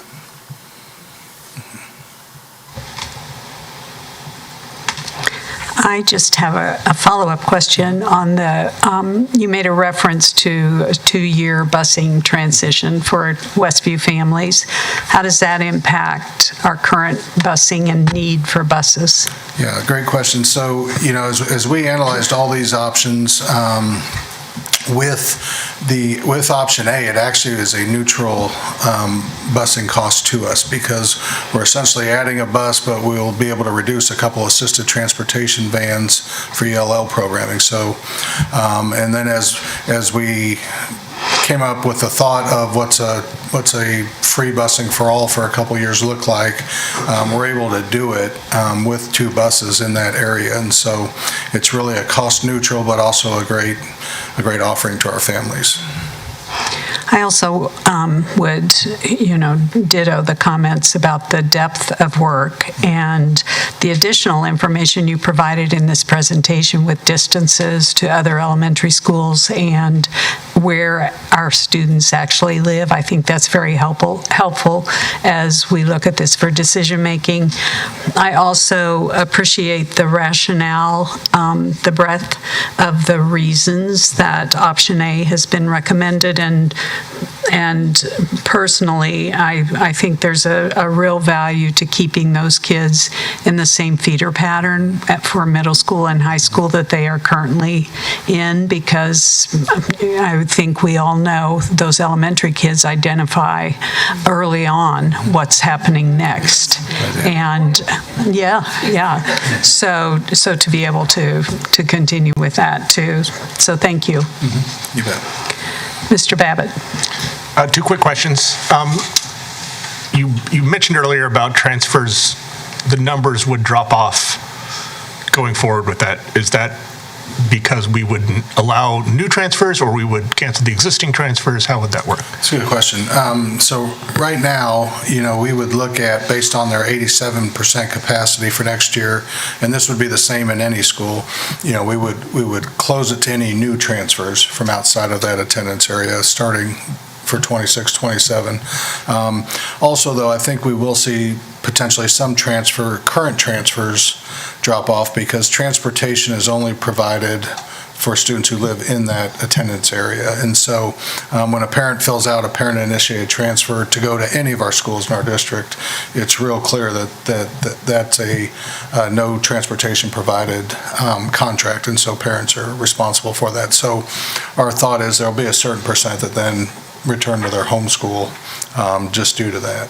Okay, thank you. And I know from the comments you received that obviously busing was a theme. Yes. Were there any other themes that you guys saw and are considering, or any concerns? Really, some of the largest feedback, I think busing was number 1, keeping the Westview kiddos together was number 2. But then on the other side of the attendance area, Central's families love Central Elementary, and as great as Dr. Bruto and Ridgeview Elementary is, kind of the biggest blessing in Olathe is sometimes our biggest curse in that everybody loves their school and nobody wants to leave their school, and it's great until you've got to make some decisions or adjustments. So, but hearing from those Central families that really wanted to stay, and especially as your children have been there for 3-4 years and you've had older siblings go through, it's a tough thing, and so I think we were able to hit probably the 3 to 4 biggest feedback areas that we had. Would any changes, so if we went with option A, would any changes have to be made physically to the Rolling Ridge school? Yeah, good question. In terms of changes to Rolling Ridge and inside, no. It's a large footprint. We've got enough classes. We may look at programming changes, whether we need to potentially move one of our outside programs. But again, that's something that happens on a yearly basis in our district based off of enrollment trends and changes. Really, the larger piece that we're currently studying is just the drop-off pickup area and adding another bus to Rolling Ridge, and do we need to look at any alterations? And Mr. Plangy's hearing that for the first time here tonight, so I'll give him some stuff to work on this weekend, but that's really probably the biggest change that we're looking at right now is just what that, if we can make any adjustments to the parent pickup line and the bus line. Okay, thank you. I'd just like to echo your shout out to Chris Grella for the data work that went into those maps are great, very informative, so thanks to him as well. That's it. Dr. Yeager. Yeah, I just, like you all, I want to thank Dr. McMullen, Dr. Harrison, and Dr. Smith. One of the things that I don't think is very easily seen at a board meeting or community meetings, and I know you all know this, but I think it's worth pointing out that our group, our district for years and years has had a boundary study group, and that group, is ongoing, working all the time to analyze what's happening across this system. Obviously, there was a many number of years where that group was solely focused on where do we help procure land and build a school, those sorts of things. But the work of that group has never stopped, and it's wrapped up really well in a 30-minute board presentation and questions and conversations. But with Chris Gralla, Jim McMullen, and many others that sit on the Boundary Study Committee, I think it's important to note that, and you all have done a good job of recognizing this tonight, but these are things that are excessively studied before recommendations come forward, looking at data forwards and backwards and maps. And, Jim shared obviously tonight 5 boundary options. It probably started with 25 boundary options, and you quickly go, okay, that one is a problem. That's not going to work. But the reality is that like everything we do in Olathe, there's a lot of study, there's a lot of forethought, and while sometimes these things feel like, wow, where did that come from? It's all being studied all the time to try to make really good decisions and recommendations to our board, and obviously things that impact our community as well. But I just think it's worth pointing out that it's an area that is obviously a challenge for all the reasons Dr. McMullen mentioned. People love their school, but I'm really proud of the way our district walks through this, the way that we try to have an open and honest process, because you don't have to do all that. We could just make a recommendation to the board, and the reality is if we came forward and made that recommendation to the board, we probably would have ended in a different place tonight had we not gone through all those steps that have happened over the last several months. So I just think it's worth noting that that's been something that's been valued in our process in Olathe for decades, and I think Dr. McMullen and the team, with the participation of the communities of the 4 schools, have really done a great job of helping that be our focus again this time. And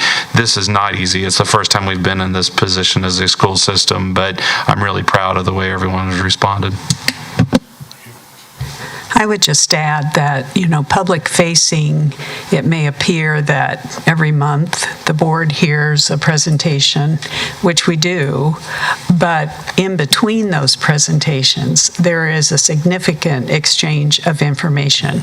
People having parent meetings and staff meetings and gathering data and sharing and answering board questions. And so, again, while it may appear that over the last few months we talk about this for half an hour at a board meeting, there has been and will continue to be in the next month before a decision is made, a significant exchange of information and questions and clarifying, so that the best decision that we can make for our students and families and staff will be made when we take action next month. So thank you, Dr. McMullen. And Ms. Johan, sorry, before you go. It's quite all right. Well, I was going to echo pretty much everything everyone else said, because I think it's very intentional, and I can see the work that's being done and what Dr. Yurkovich said, and Dr. Yeager and Claire, and everybody else will, too. I think that's it, right? He asked a few Brad, questions. did you say something, Julie? I don't know.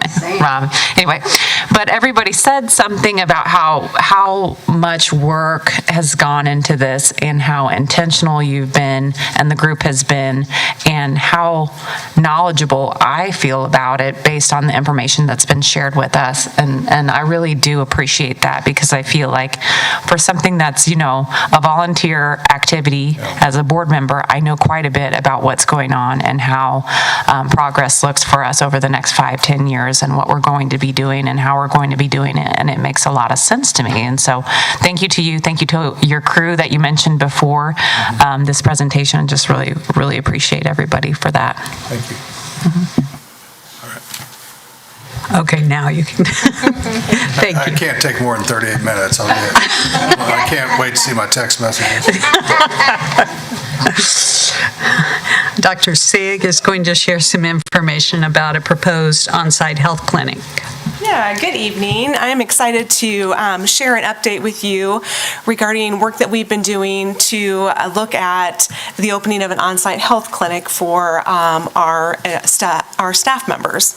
So I'm going to start first and have us take a look back at kind of how we landed here and beginning to even look at this as an option. So you all recall last year that we spent some time in buildings throughout the district hearing from our staff in our district dialogue conversations. And those district dialogues sprouted from the responses we received on the 2023 EPIC survey, which was given to all of our educators and certified staff. And that looks at drivers of retention and recruitment in education. And the number one area that we knew we needed to work on and that was shared with us as a need was our support of our educator and staff members' mental health and well-being.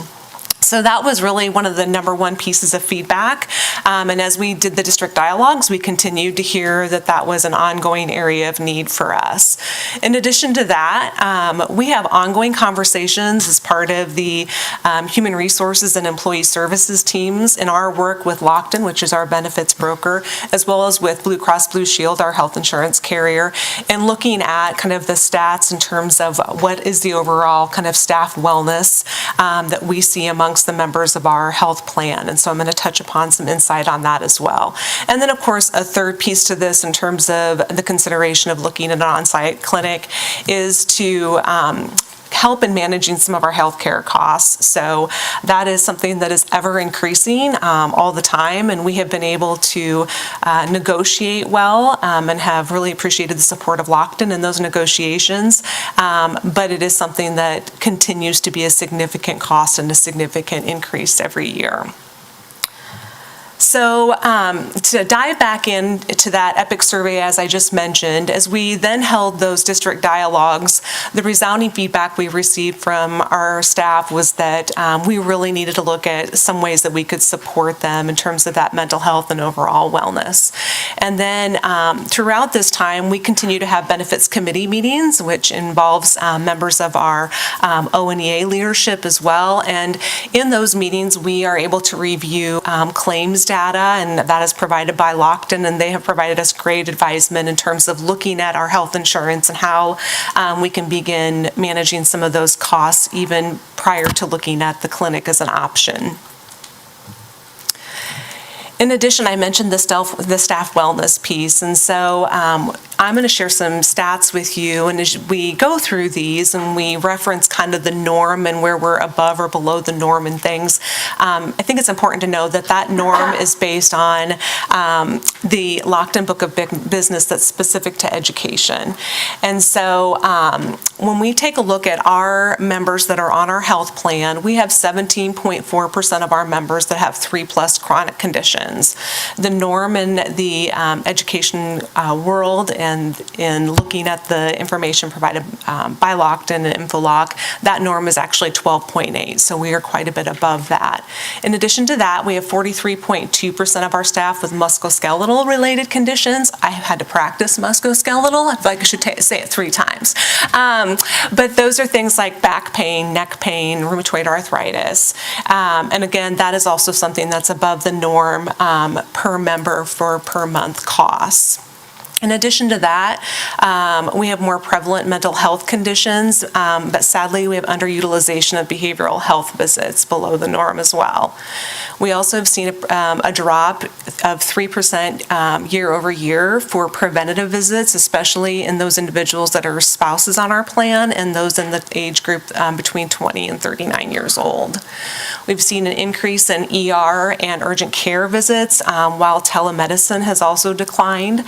I don't think that comes as a huge surprise. As we were going through COVID, we know that telemedicine kind of became something that was a hot topic, if you will, or something that was maybe looked at as an ongoing option, and certainly that has not continued to be the case. And then the last one is that we've seen a $5.4 million in added costs from members who are considered at risk. And so those are going to be members that have been on our plan for 3 years, and in those 3 years are considered at risk and they have not made improvement. When they look again at that norm, that is 11.5% above the norm in comparison. So as we explored the option of looking at an on-site clinic to help in these specific areas, we partnered with Lockton and put out a request for proposals in January and then worked through that bid process. So February, we had all of those proposals that were submitted and we reviewed those and identified 3 vendors that we then brought in for formal presentations with a team of us. I have to give a shout out to Eric Hansen, our Director of Employee Services, as well as Dr. Gilliland, the Director of our Health Services. They were an integral part of all of this. And we then, after those 3 presentations, narrowed our vendors down to 2 and actually visited clinics that they host and sponsor in school districts. A really important piece to us was to look at vendors that have that experience in supporting the educational world, because we know that there are some really unique pieces to the work and to the staff needs that are present when we talk about education.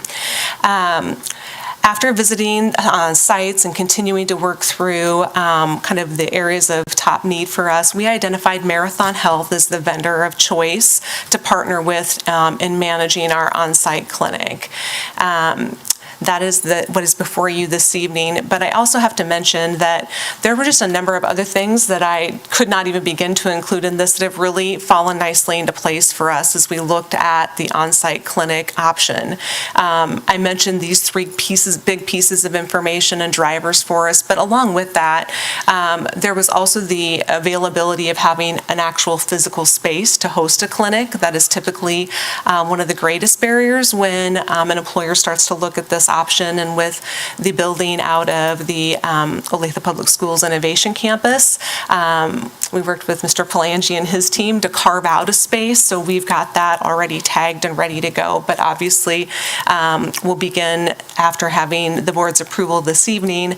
Pending that approval, we'll then quickly begin work in the construction and then hiring the incentivization piece and the marketing for the opening of the clinic. Right now, we're projecting an opening of June of 2026. That certainly is flexible, depending on kind of how this process unfolds from this point forward.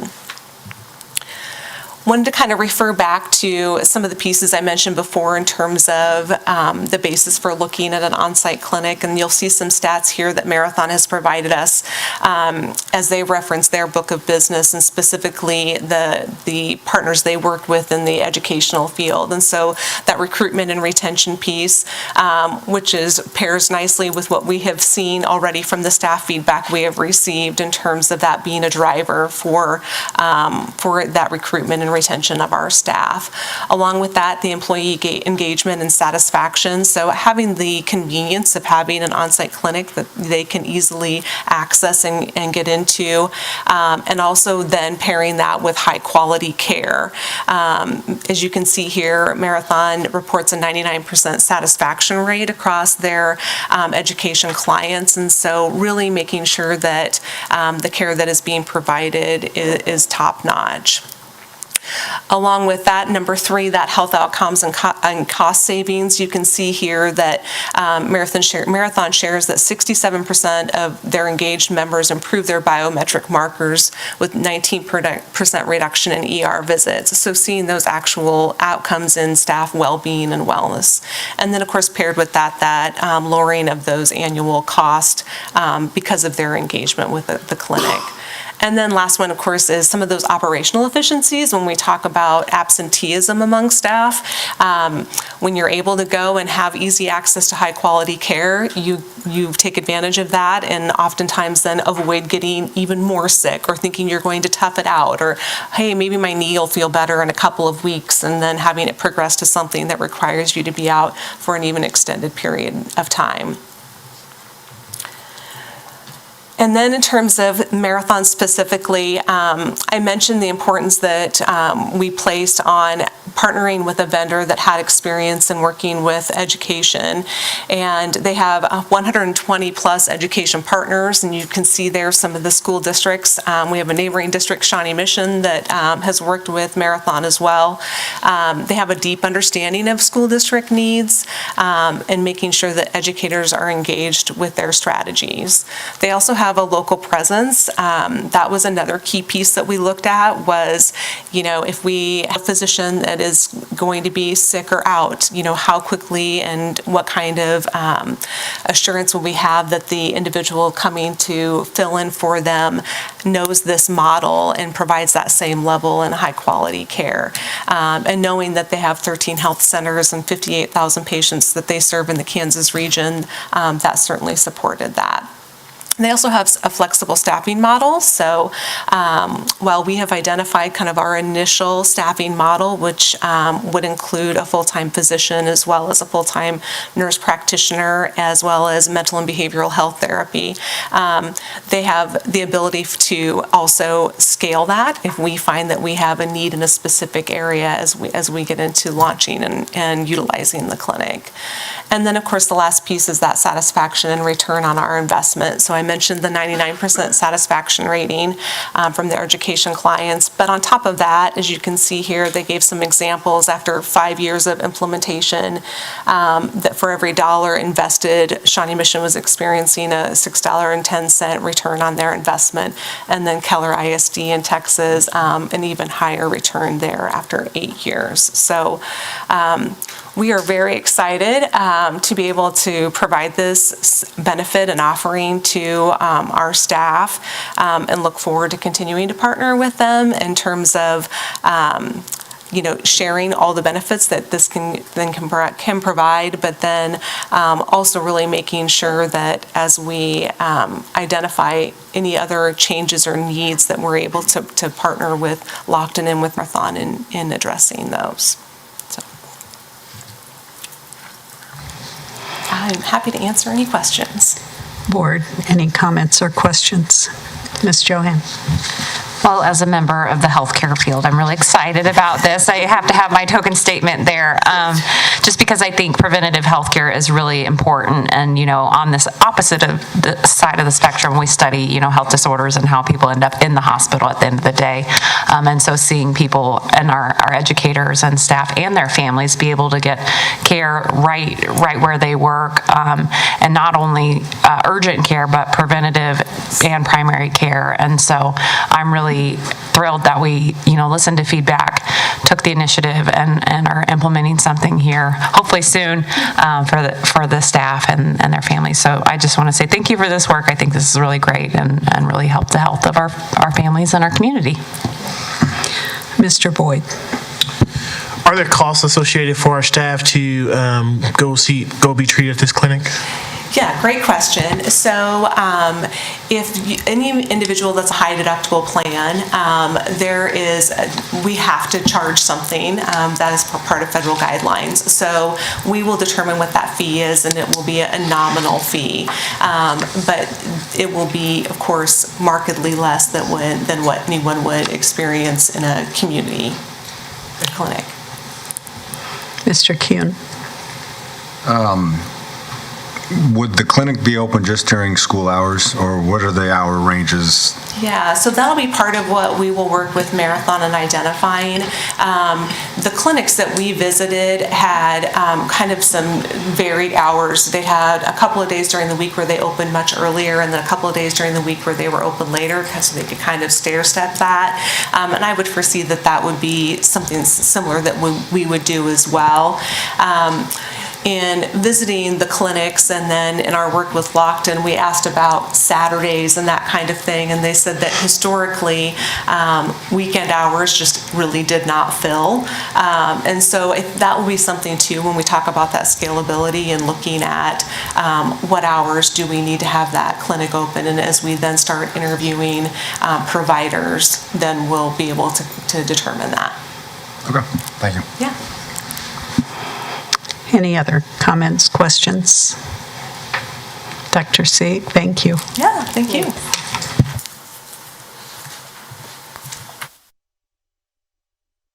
Mr. Babbitt, do you have a comment to read, please? At each regular meeting, the Board of Education reserves limited time for individuals to address the board. We ask that your comments be germane, that is related to the business this board effectuates. Noncompliance may result in the president interrupting to redirect. We request that individual speakers limit their comments to 5 minutes. The clerk will monitor the time and notify the speaker when the 5-minute time limit has expired.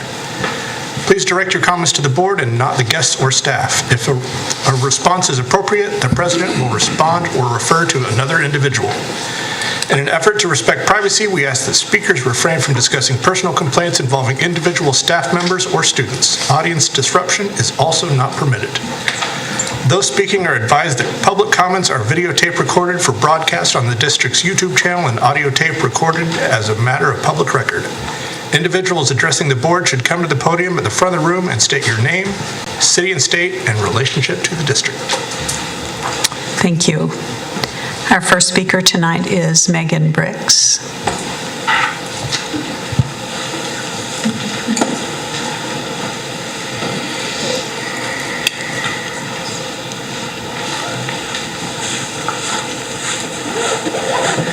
Good evening, board. My name is Megan Briggs. I reside in DeSoto and I teach here in Olathe. Tonight you get just like a stream of thoughts that are going in my head.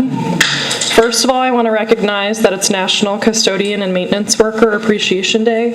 I know within our building we had lots of different ways our students and staff and our PTA this year stepped in and did different ways to appreciate our daytime custodian, Michelle, who's been there forever, and then our nighttime custodian, Maria. I love them both. As a music teacher, they support me so much. So just wanted to shout that out. Another huge shout out is to Eric Hansen in Employee Services, who has taught me how to read my pay slip and understand all the things, all the different line items. And so we were so thankful he partnered with Olathe NEA and we provided a professional development session to allow us to better understand what all the things mean and say.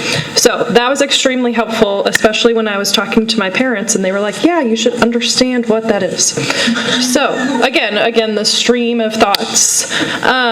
Recently, I was not here last month, and my mom has had hip surgery, and it's made me think differently about life.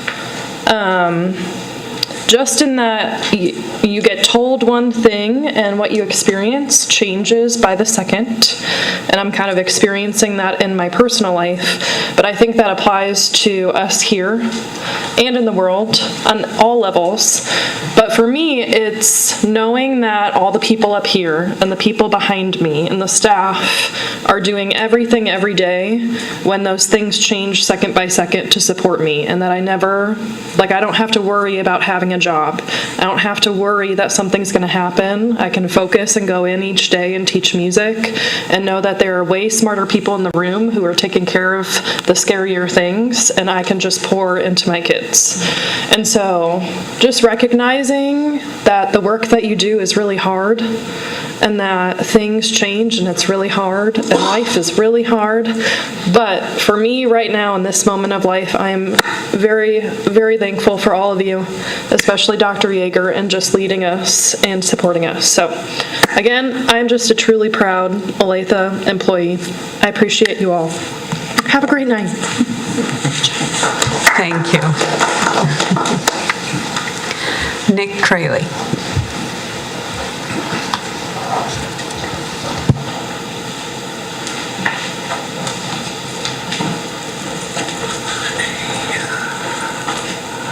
I take 2 months off and you guys just like move around on me. I'm like, okay, all right. I also wanted to recognize National Custodian Day because custodians are awesome and I'm very thankful for mine. I also want to thank you guys for being wonderful leaders and echo everything that Megan said. Also, before I did all the different things that I do now, I was a social studies teacher, kind of still am sometimes. So I would like to remind everybody that early voting starts this month and that everybody should participate because we live in a civic society and it's important for us to engage in democracy. The thing I'm going to share tonight is a little bit about credit recovery, which is a thing that doesn't get talked about a lot.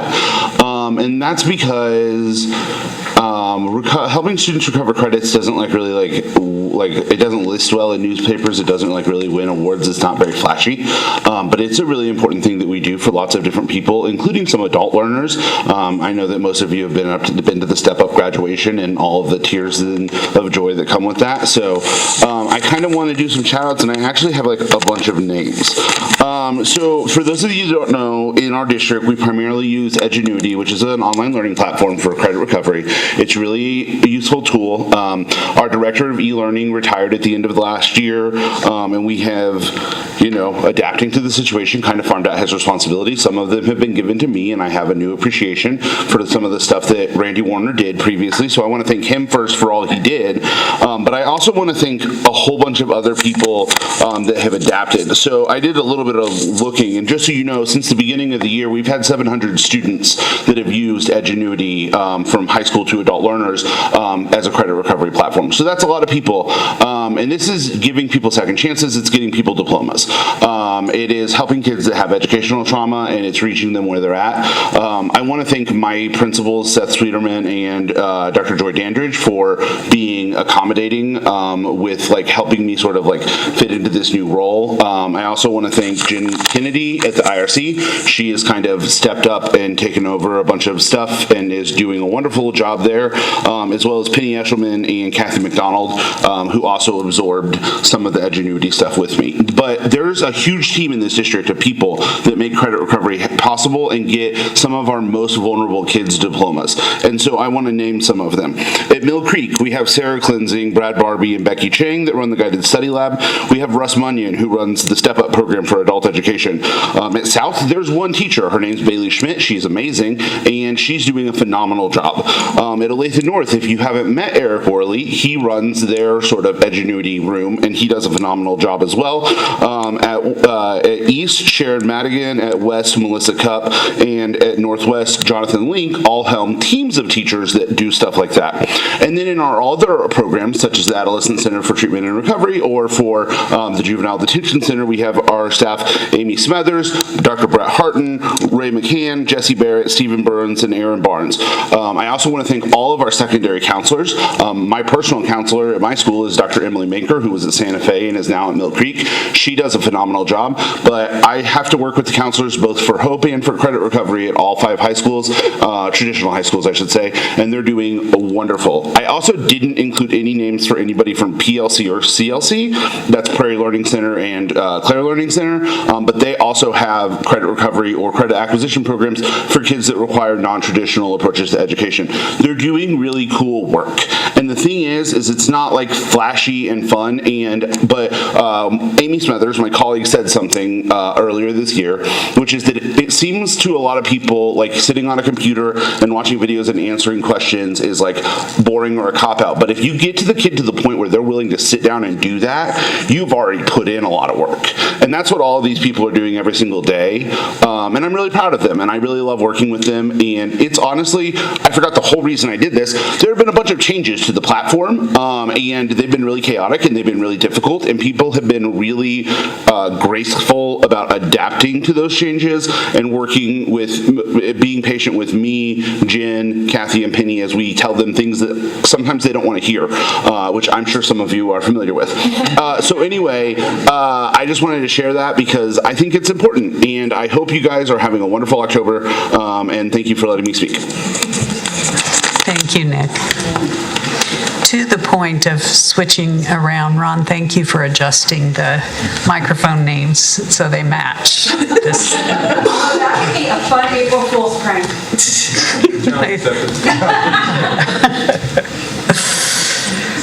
Okay, Board, we are ready for action consent items, and I would accept a motion for items 6.01 to 6.15 for approval.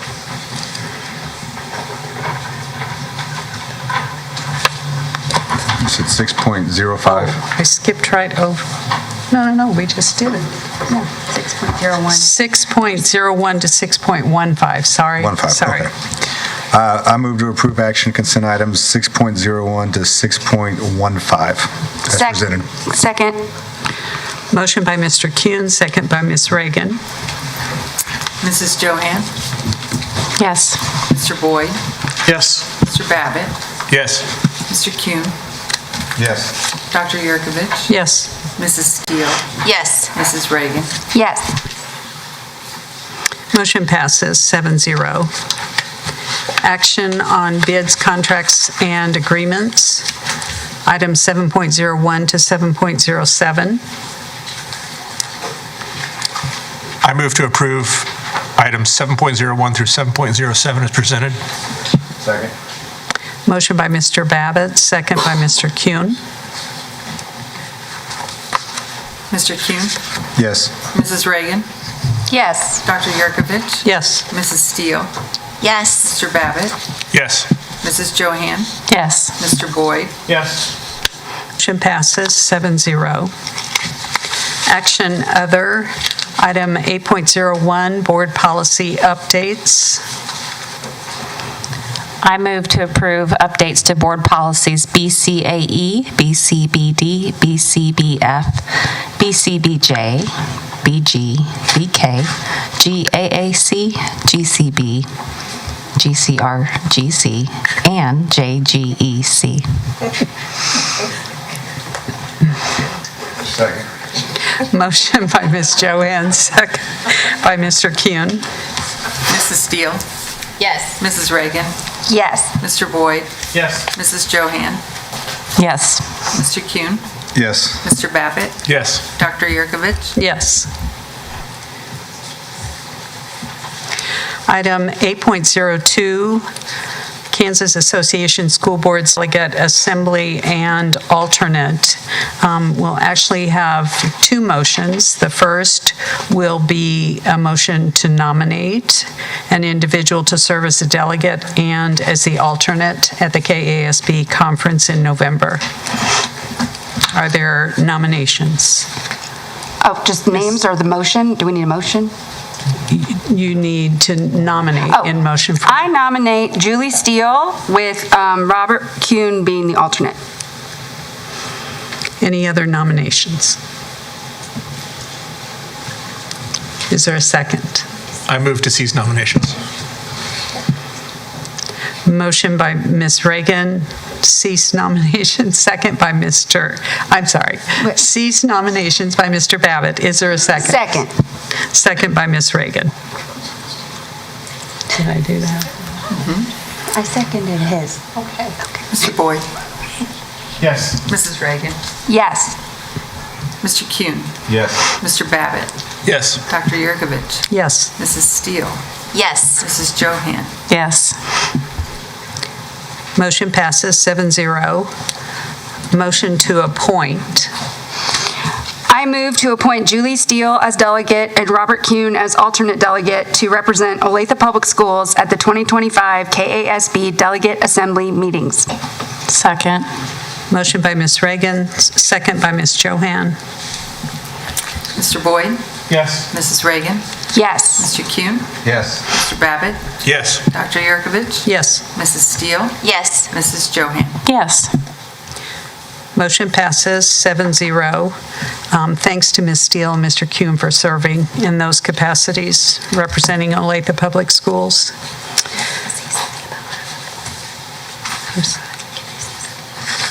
Can you say something? Yes. Ms. Steele. Sorry, I forgot to tell Dr. Yurkovich. I just wanted to mention to the board that what we just voted on is voting at the KASB conference for the next president-elect for KASB. The two people that have been put forward have videos out there. I don't know if they're on the KASB website or if as the region VP, I can send you a link so that you guys can then communicate your desires. I would want to make sure our vote represents what the board wants. When I checked, not yesterday, the day before, only one video had been completed, so it makes it kind of hard to have a conversation tonight when I don't know if that other video is out there, but that if you'll go out and watch those and share your desires for the next, who you want the next KASB president to be. Sorry. Thank you. Thank you. Future action items, as you can see, there are a number listed, 2 related to presentations this evening with the Westview Elementary boundary recommendation and then the future bond referendum. And of course, that meeting is November 6th. So please make sure you review those and that you are there that evening. Thanks to those who provided the written information with the Head Start Director's Report, the bond issue update, Mr. Palangi, and then the Learning Services October report. And congratulations to Dr. Reeves and his wife for their anniversary today, as he sits in a board meeting until, yeah. All right, board topics for discussion or comments.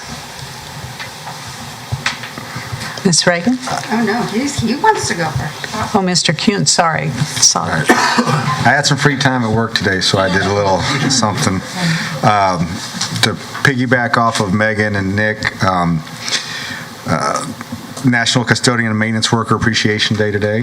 I was on Facebook for about 2 hours, so I did see that we posted that. It's also Breast Cancer Awareness Month and Hispanic Hispanic Heritage Month. Tomorrow is World Smile Day. With some of the stuff that's been going on lately, I think it's important that we smile every day and smile at somebody else. Next Friday is World Mental Health Day, so it kind of piggybacks off of World Smile Day.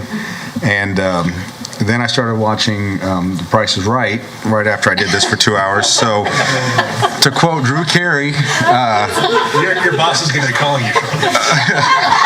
He put the TV in my office, that's all I'm saying. Price is Right, Bob Barker always closed it with, spay and neuter your pets. Drew Carey now closes it with to make sure you take care of your mental health, it's important, and that he loves us. So there you go. Now, Ms. Reagan.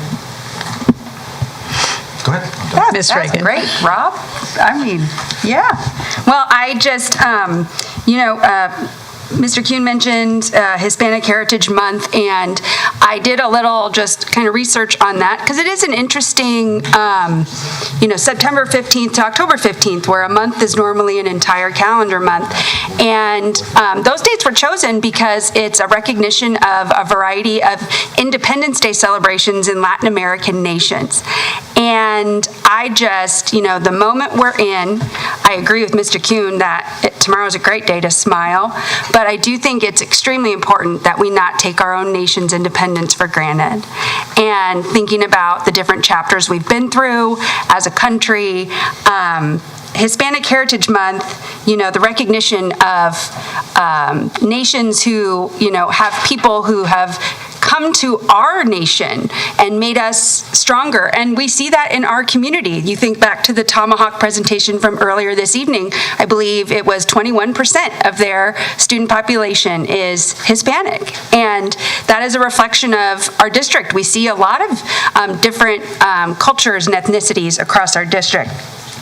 So I just, the diversity of our community and our country, it's amazing how many different recognition months and things that we have. But Hispanic Heritage Month hit me a little different this year when I was reading up on it.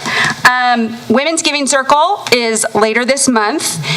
If you're not familiar, it's a twice-a-year grant program where 3 different educator presentations are made, and those in attendance who've made a donation that night that's pooled together get to hear the presentations and vote on who gets the grant. It's really exciting. It's a wonderful evening. It's a cup-filling evening, and I would love to see you all there, and it is Women's Giving Circle. National Custodian and Maintenance Worker Day is so important because the state of our buildings influences the students' ability to learn in them. And so, and it's one of those jobs where when you do it right, people don't notice. And when it's not done because maybe budget cuts or whatnot or understaffing, people notice. And so when you do a good job, it's one of those things, like kind of like the FBI, right? You don't know about their successes. You only hear about the misses. And yes, I just compared maintenance and custodial workers to FBI agents. But it's a thing that I think can get taken for granted because we have staff who do such a great job. So thank you for the work you do every day.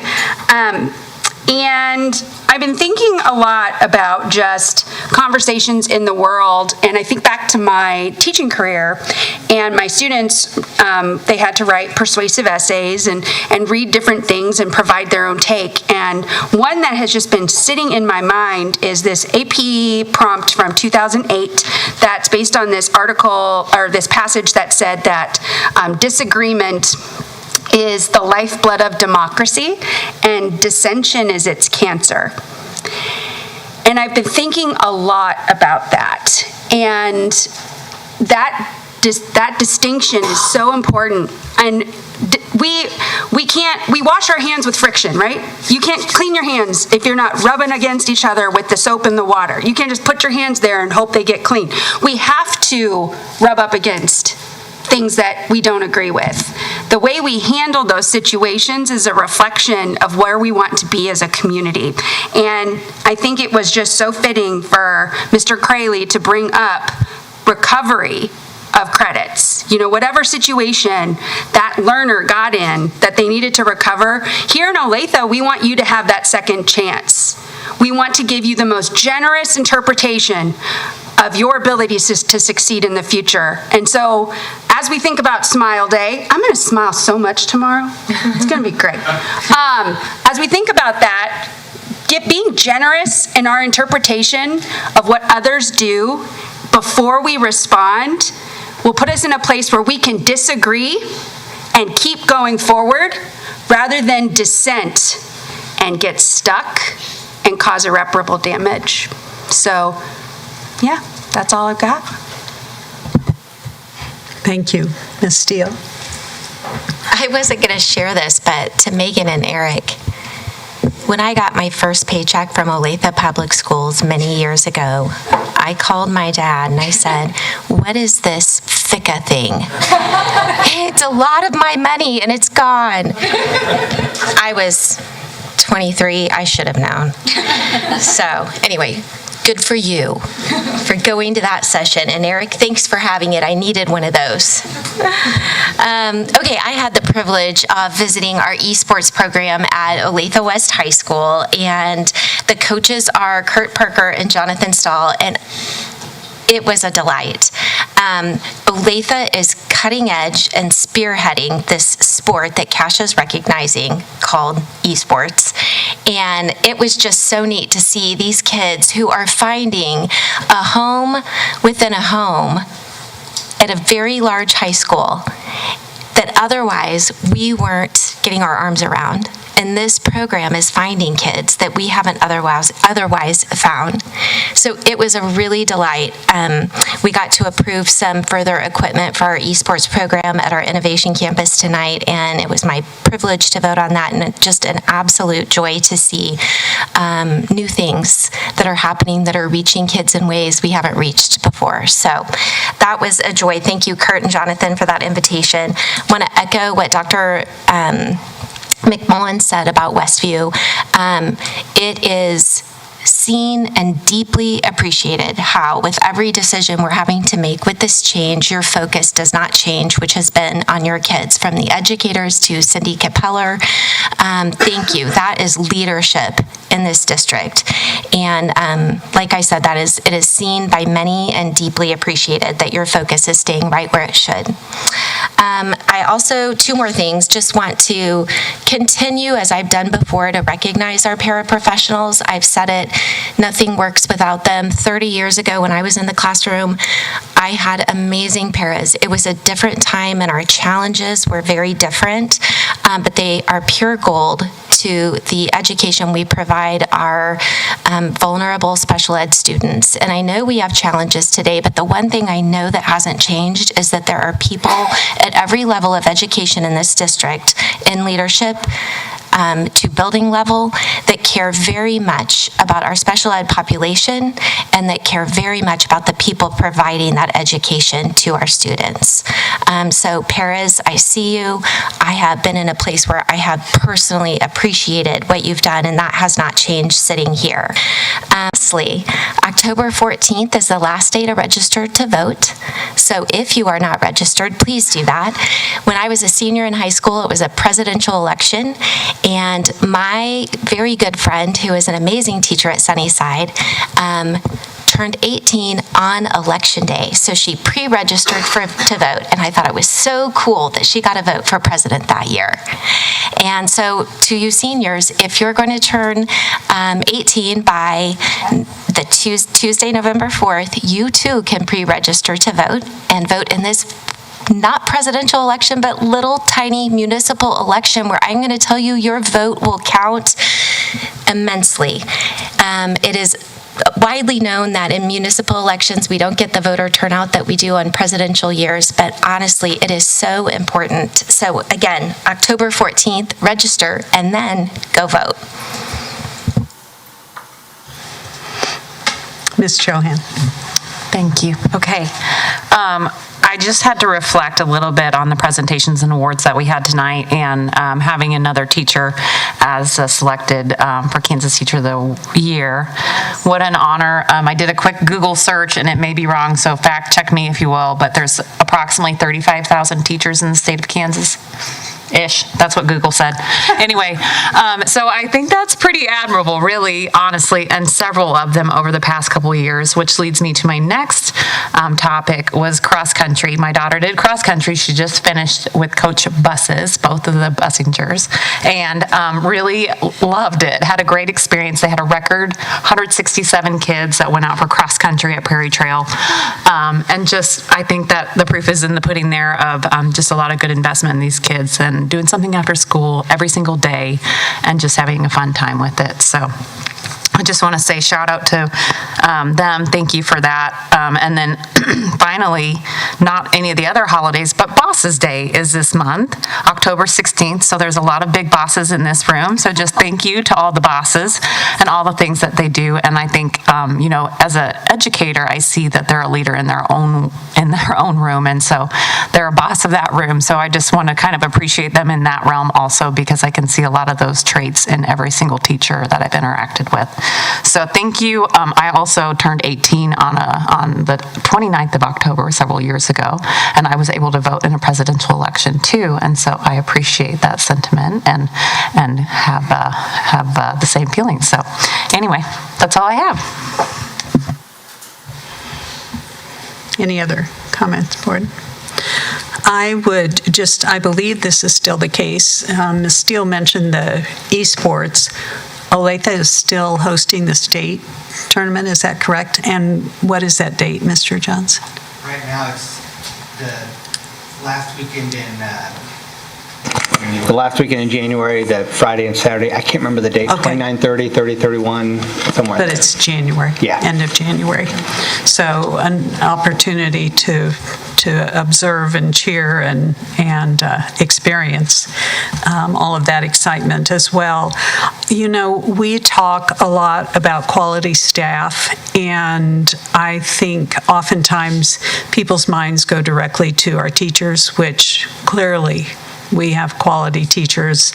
Ms. Johan mentioned Coach Bussinger, who was Teacher of the Year 2 years ago.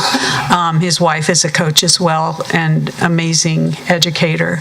But tonight I want to also draw attention to the presentations that we had related to our potential bond, the Westview repurposing, and then the on-site clinic.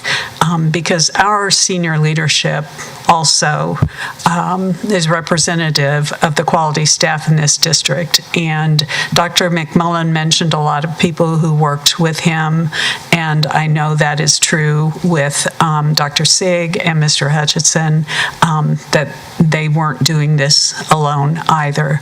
And so thank you to all of you individuals, and some of you are sitting in this room, I know tonight, but the quality staff, the senior leadership team, the directors, the facilitators who are supporting our educators in the classroom, because truly that makes a difference as well. Ms. Steele mentioned Westview staff, and I had the opportunity this week to attend their site council meeting. And I went with kind of an expectation of hearing about some of the things maybe that they're doing this school year to kind of close out Westview. And I didn't hear anything during the presentations and the information that was shared, so I asked the question. And to Ms. Steele's point, the staff who were there and part of site council said, you know, at the end of the year, we do plan to have a big hoopla to celebrate the history of Westview, the people who've come through here. But right now, we're focused on teaching and learning and supporting our students every day. And we may add a little extra to some of the events that we have every year, but this school year is not about Westview closing. It's about the students who are attending every day. And I was touched by that, impressed by that, and not totally surprised given the individuals who are there. But I do want to recognize again the difficulty that we know closing a school, repurposing a school, changing school boundaries. It's emotional, especially when schools and individuals and families have the connections that we do in Olathe. So just wanted to acknowledge that as well. Dr. Yeager? Thank you. You know, the theme for my comments tonight, and I keep thinking of this, is the saying, go big or go home. You know, somehow tonight we've almost normalized conversations about bonds, boundaries, clinics, really big things, and we're just kind of dealing with them as normal business tonight, which if you stop and think about it, it's pretty amazing. And I think, you know, to kind of reiterate what Dr. Yurkovich says, I think that says a lot about the senior team that we have in place in terms of preparing, planning, those sorts of things, but also the engagement we have from our Board of Education and asking those hard questions, the important conversations that take place around all of those things, that when we get to the point that things are, you know, moving forward like they have tonight, certainly they're all big things.